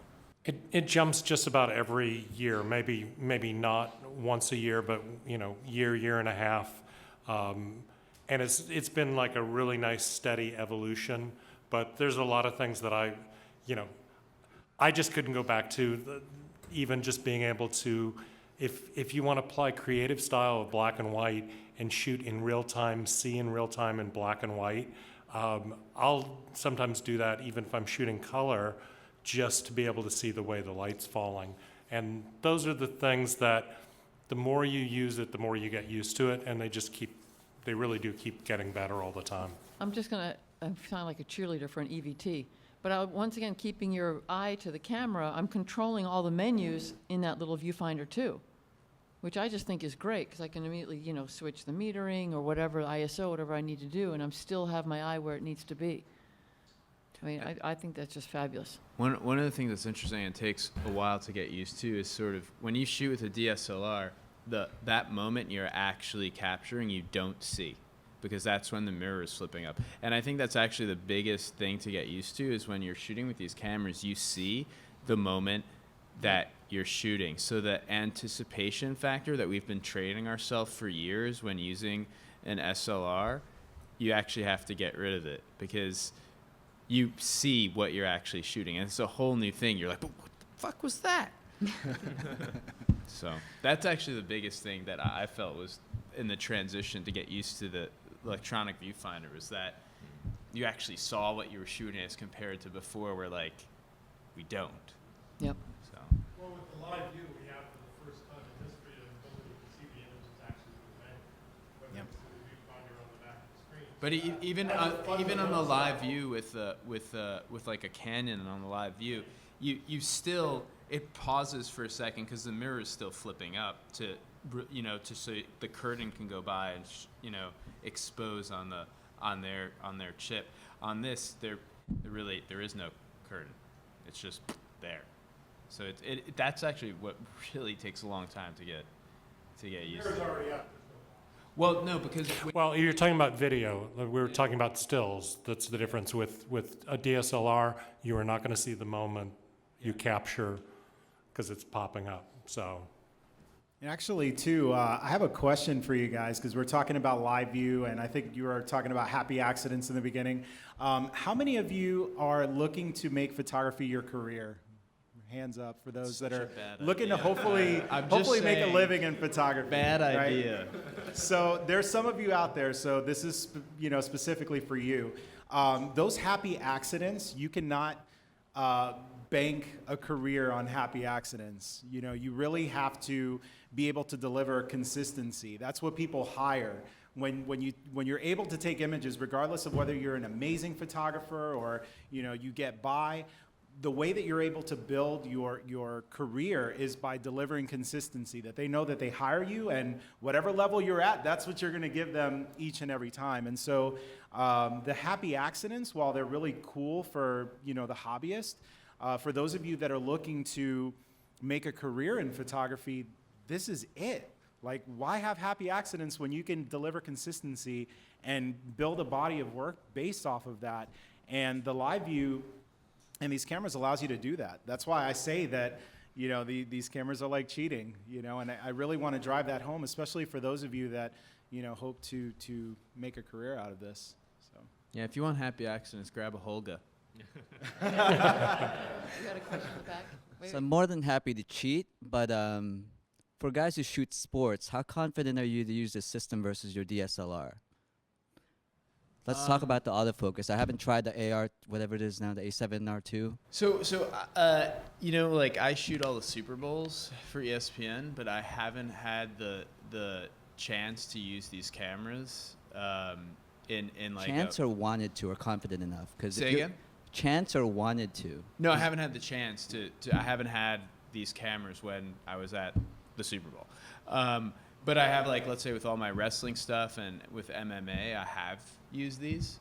And they're spot on. I mean, it takes a while to get used to understand the difference between, let's say, like focus tracking on a Canon and focus tracking on the Sony. And then if you're using Canon glass with an adapter on the Sony, which is what I do sometimes, because there's some lenses that just don't exist yet for the Sonys.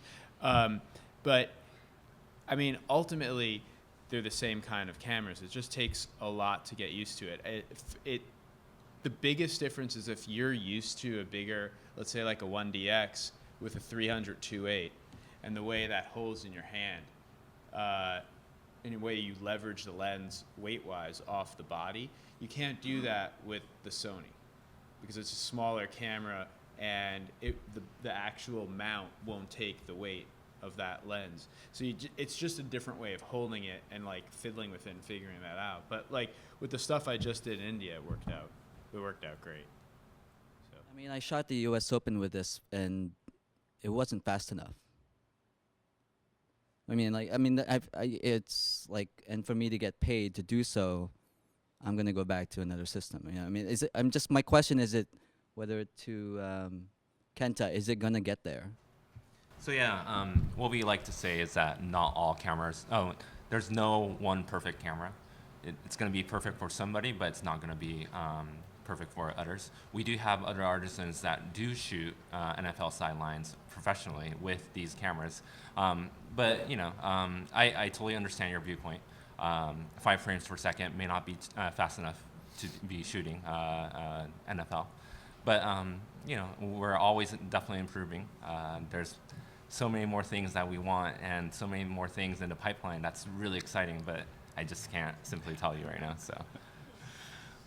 And Sony is bringing out 97 cameras per year, so there's a good chance it'll get there quick. Okay. Hi, I have a question for Kenta. It's kind of piggybacks off the last gentleman's question. I noticed that, you know, like the A6000 is a great camera, has a great speed. Is there any way you guys can merge the two, like the A7R II and the 6000? Because that'd be the perfect camera. I would like you to go to Japan and pitch that idea. I think it's everyone's dream, and obviously I can't talk about future products, but it's definitely, we understand that autofocusing capabilities and fast continuous drive mode is a very important thing, especially when it comes to sports. So that's something on the table for sure.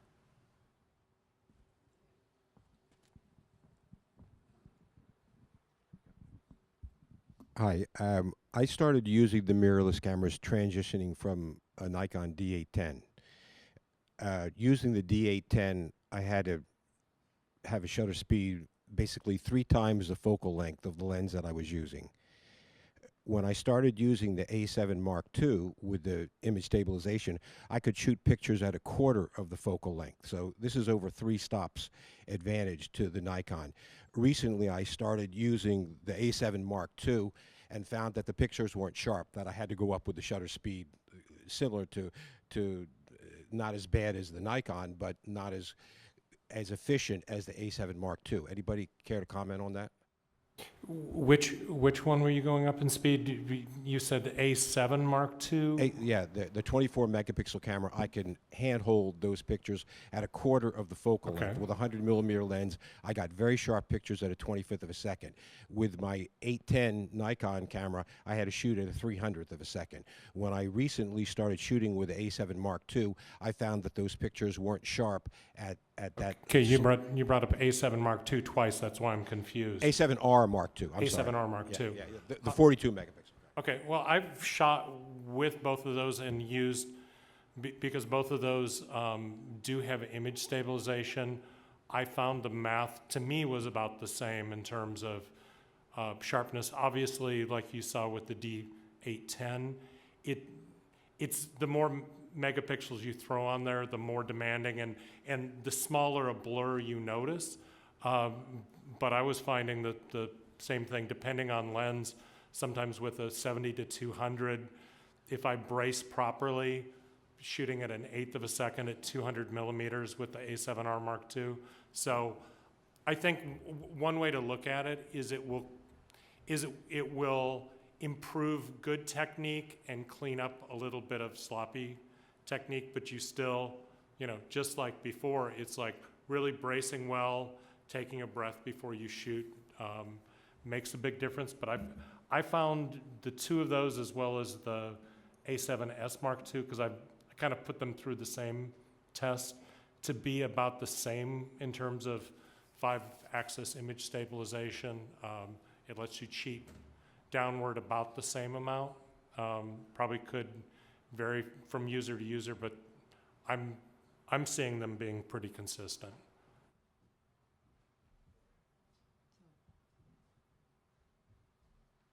We kind of, okay. Okay. All right. So Katrin, always being the good hostess, remind me we go home and do their homework. Yeah, exactly. That's where her students are going to go home and do homework. Speaking of students, those of you in New York City, come out tomorrow night for the Fuse thesis show right here at SVA. You don't want to miss that. Those of you on the internet watching this, you still have time to book a ticket into New York City so you can see that. And we want all of you guys to get a chance to get your hands on this gear and pester Kenta even more for your lens requests. So on behalf of this esteemed panel, I want to thank you all for coming out tonight to SVA for the Mirrorless Revolution. Thank you very much.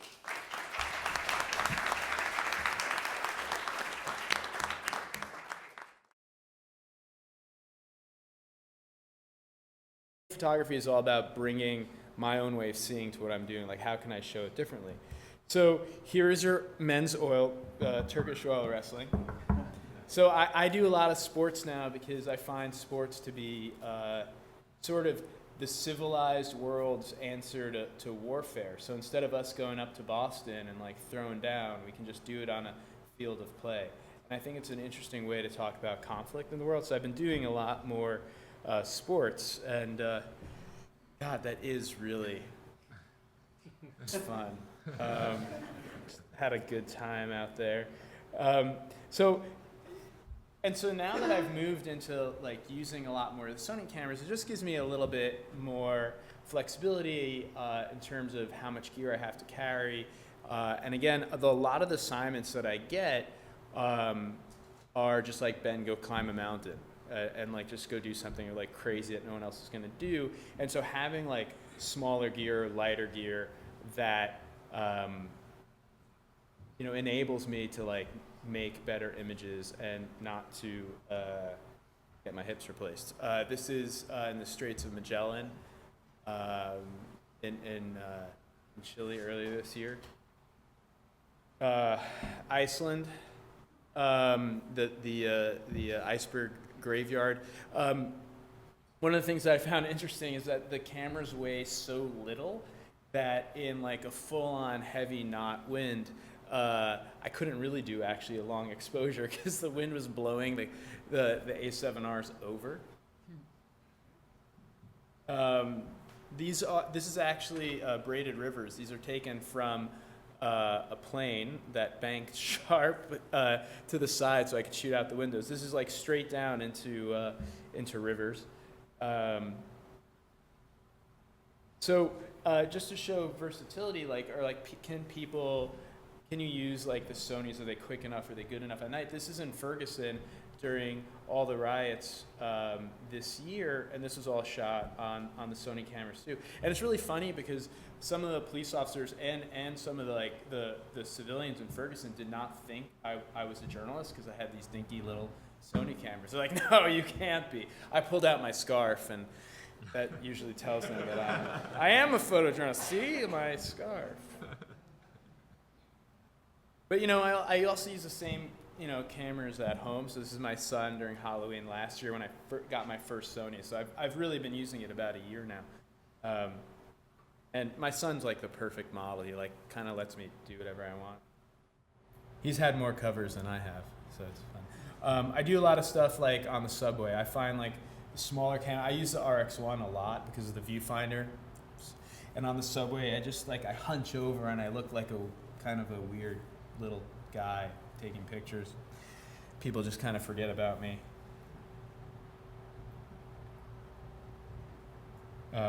And you know, these all eventually go to Instagram anyways. This is my recent trip to India. This is the third part of my wrestling project. So this is Kushti wrestling, where I had to get in a loincloth along with everyone else and wrestle a bit. It's not a pretty sight. I didn't include that picture because you can never unsee me in a loincloth.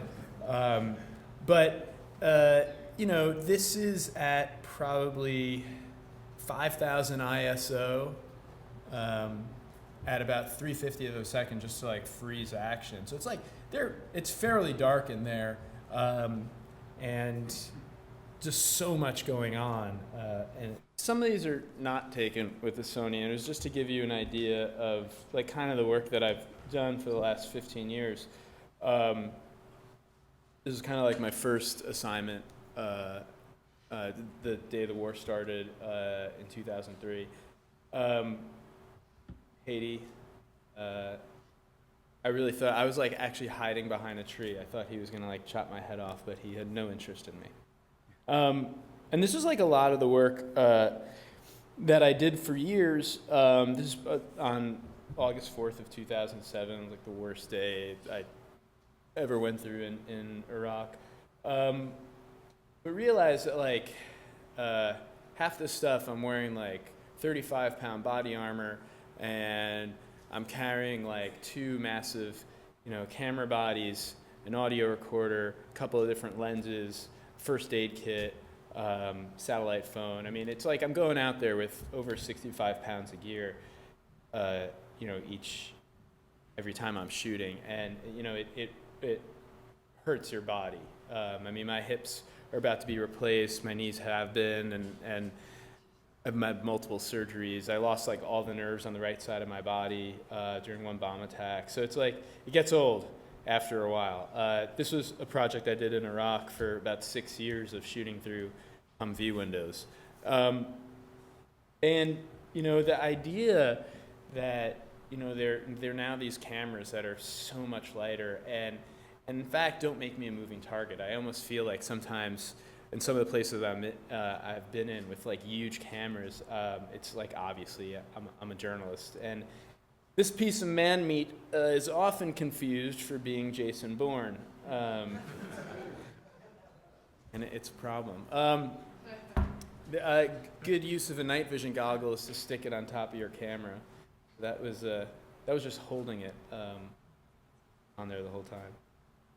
But so that's like a lot of the work. And then over the years, I've kind of adapted. So here's the thing: like I think all the time, different gear is coming out, and you find a way to make that gear speak for itself. Like I shot in Libya for Al Jazeera, and they decided to have a satellite truck every kilometer and a half and bounce the signal back so they could, you know, put the footage live from the trenches. And the cameraman and I actually got an internet dongle and a router, and we made a Wi-Fi. And so we actually had the trenches on the front lines had a Wi-Fi signal. So I was able to like Instagram and Skype with like bullets flying over our heads.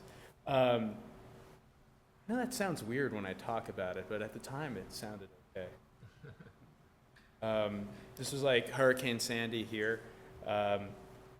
Again, this is like one of the things where like the gear comes in handy. Like this was on Coney Island, and you had all these photographers lined up with like 300 millimeters and like their huge cameras that are not waterproof. And I put my iPhone in a Ziploc bag and I closed it and I walked out in front of them into the water and I photographed this dude. The Jetstar. I had to like do 3 or 4 hours of chewing tobacco with a police officer and talking about body armor before he let me onto the pier to make this image. Chewing tobacco is disgusting. But then, so I went through a lot of war zone photography, and then I started getting into sports, which is very similar to war photography in many ways. It's just like, you know, be there in this moment that happens. You kind of have the same thrill. And you know, and it's For me, take intimate photos.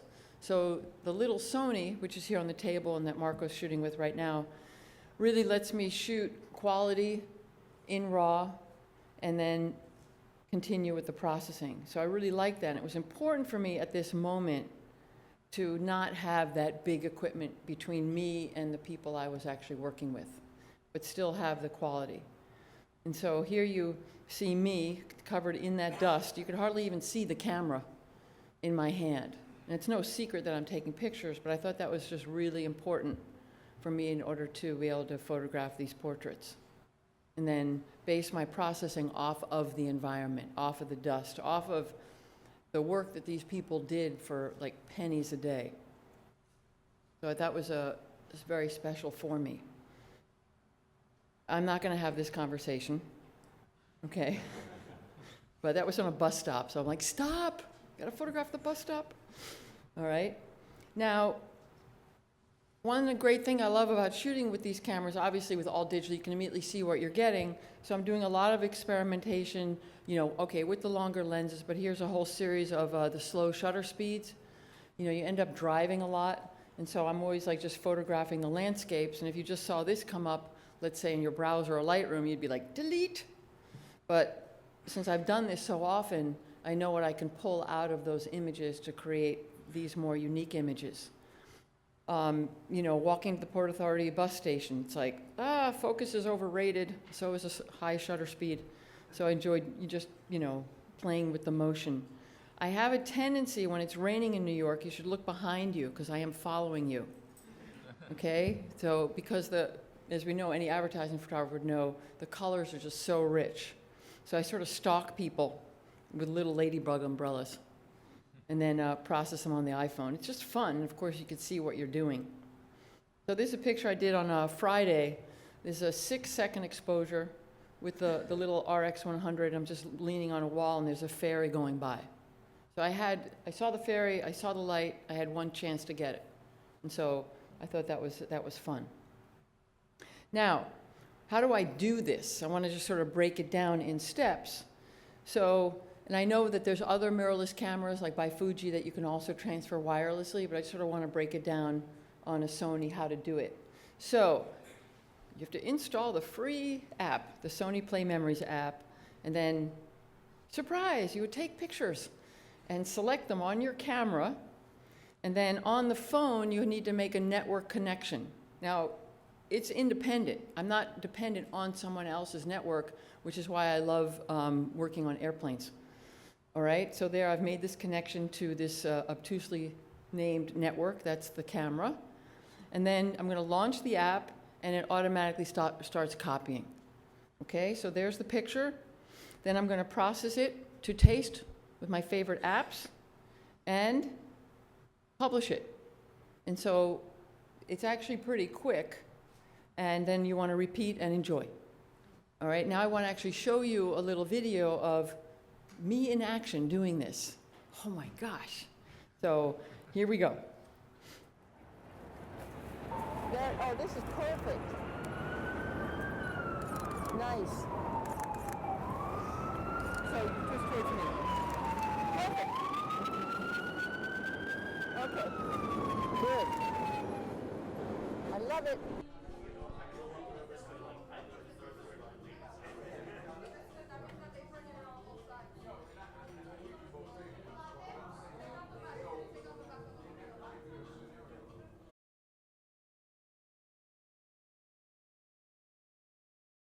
Greetings, everyone, and welcome to the Mirrorless Revolution.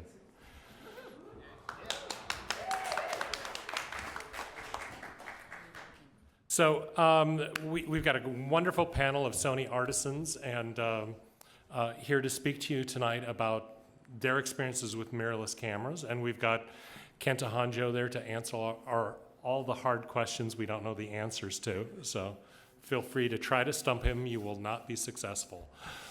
But the format tonight, we want each of the artisans to share about 10 minutes of their work, something in terms of what they're doing, and let you get a little more familiar with images because we're going to talk gear, but it always comes back to what you can actually do with the gear. So It's my great pleasure to kick this off on a high note with my very dear friend, Katrin Eismann, who I'm sure all of you at SVA know, but for the rest of the folks, one of the best people in digital imaging in the world, plus she runs a master's program and just multitasker. So come right up here and show some work, darling.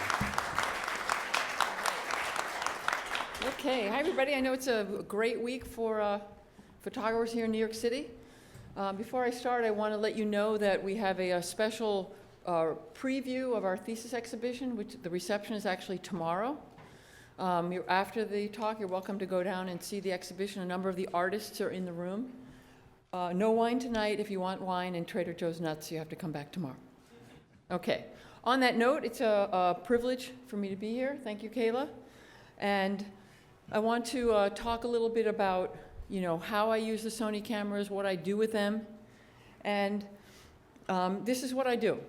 I literally get up early in the morning, no matter where I am, and photograph what's in front of me. And then what I usually do is I transfer it wirelessly to my iPhone for processing and sharing. And that's really what I want to talk about. No matter where I am, I get up early in the morning to photograph what's ever in front of me. I'm very lucky. People say, oh, you take great pictures. And it's like, no, I just stand in front of beautiful things. So I'm very lucky. This is a great example of what I do with the Sony Alpha. The last time I checked, my iPhone does not have a 200 millimeter lens. And so, if I tried to do this with the iPhone, that would be, one mush. So I really like taking advantage of it. I do get to travel quite a bit, not as much as Ben Lowy, but you have to do, the window shots, because those movies are they're always repeats. And so I just enjoy photographing wherever I am. I am doing all the wireless transferring on the plane. I love now that you can have your device on while you land and you take off. So here's a trip that I did to Zimbabwe. So I went to Victoria Falls, but turned it into more of a Chinese landscape. All right? Got to see the elephants. Obviously, the 200 millimeter lens came in really handy. This is a little one. Most of them are rather large. And so this is what's going to be going up on Instagram. Here's another great quick snippet of what I love about the smaller Sony cameras. I constantly have the small RX100, now version 4, with me. I was at this very out-of-the-way market in Harare. I could have probably never found my way in or out of it again. And we went to visit these men that were building a mbira, which is a musical instrument. I didn't really want to go in with the heavy gear and the big camera and the bag and the lenses and just like look at me, I've got thousands of dollars worth of stuff. Ugh. But I really wanted to be able to take.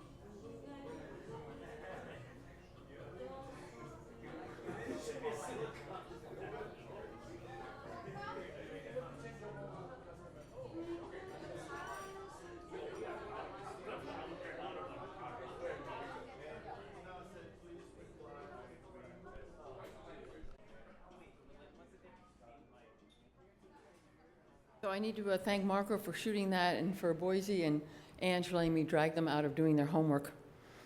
So that was a big help. So of course, you're photographing New York City, you never know who's going to walk into the shot. So I was like, come on in, have your picture taken with a model. Doesn't he look happy? But, central casting couldn't have done a better job. So that's always fun.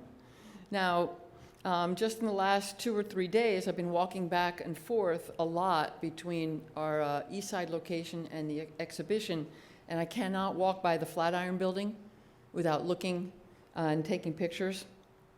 And so this is just last night, and then processing it and sharing it. And the thing that I like the most is how having a camera with me helps me see the world more clearly, and having this lens and this opportunity to share it lets me practice my craft every day. I'm taking pictures and sharing every day. And this is, I think, a unique photo. The sun's already gone down. There's like no light on the horizon. And I walk by the Flatiron, I'm like, oh yeah, that'll be nice. There's some photographers with like tripods, and I'm like, oh. So I found a recycling bin, and I set up the camera to a 2-second exposure, and I took the picture. I'm like, oh, blue, who doesn't like that? And then when I processed it, all those stars came out. So that is so cool. So make sure you use your recycling bin as your tripod. All right? I was really impressed. I've never been into like astrophotography because it always sounds really complicated. But that's what the little Sony, as I call it, and an iPhone will bring out of a file, which is pretty amazing. Now, it is all about, enjoying what we do. And I'm a very lucky person. Always have your Sony with you while you drink white wine. All right? And so if you have any questions, I have to thank all these people involved in this presentation. Okay? And I look forward to the rest of the presentations. Okay.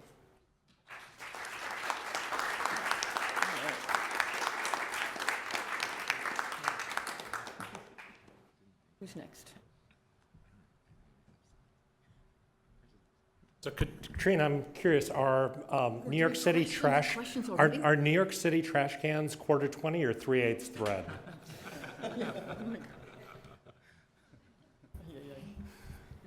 So as you saw, you were very limber in action, and I like that because our next speaker can give you a run for the money, because I've always known Ben Lowy is an amazing conflict and photographer and photojournalist, but I did not know till dinner tonight that he has an affection for Turkish oil wrestling.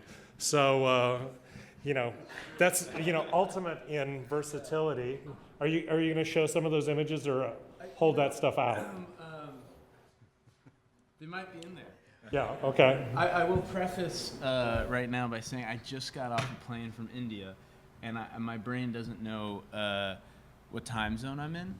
So when Kayla asked me to pull all this together, I just kind of dumped whatever I had. Yeah, I'm jet lagged flying up from Miami too. I know what you mean.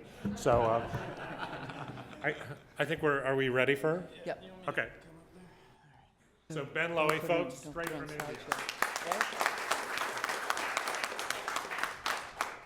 So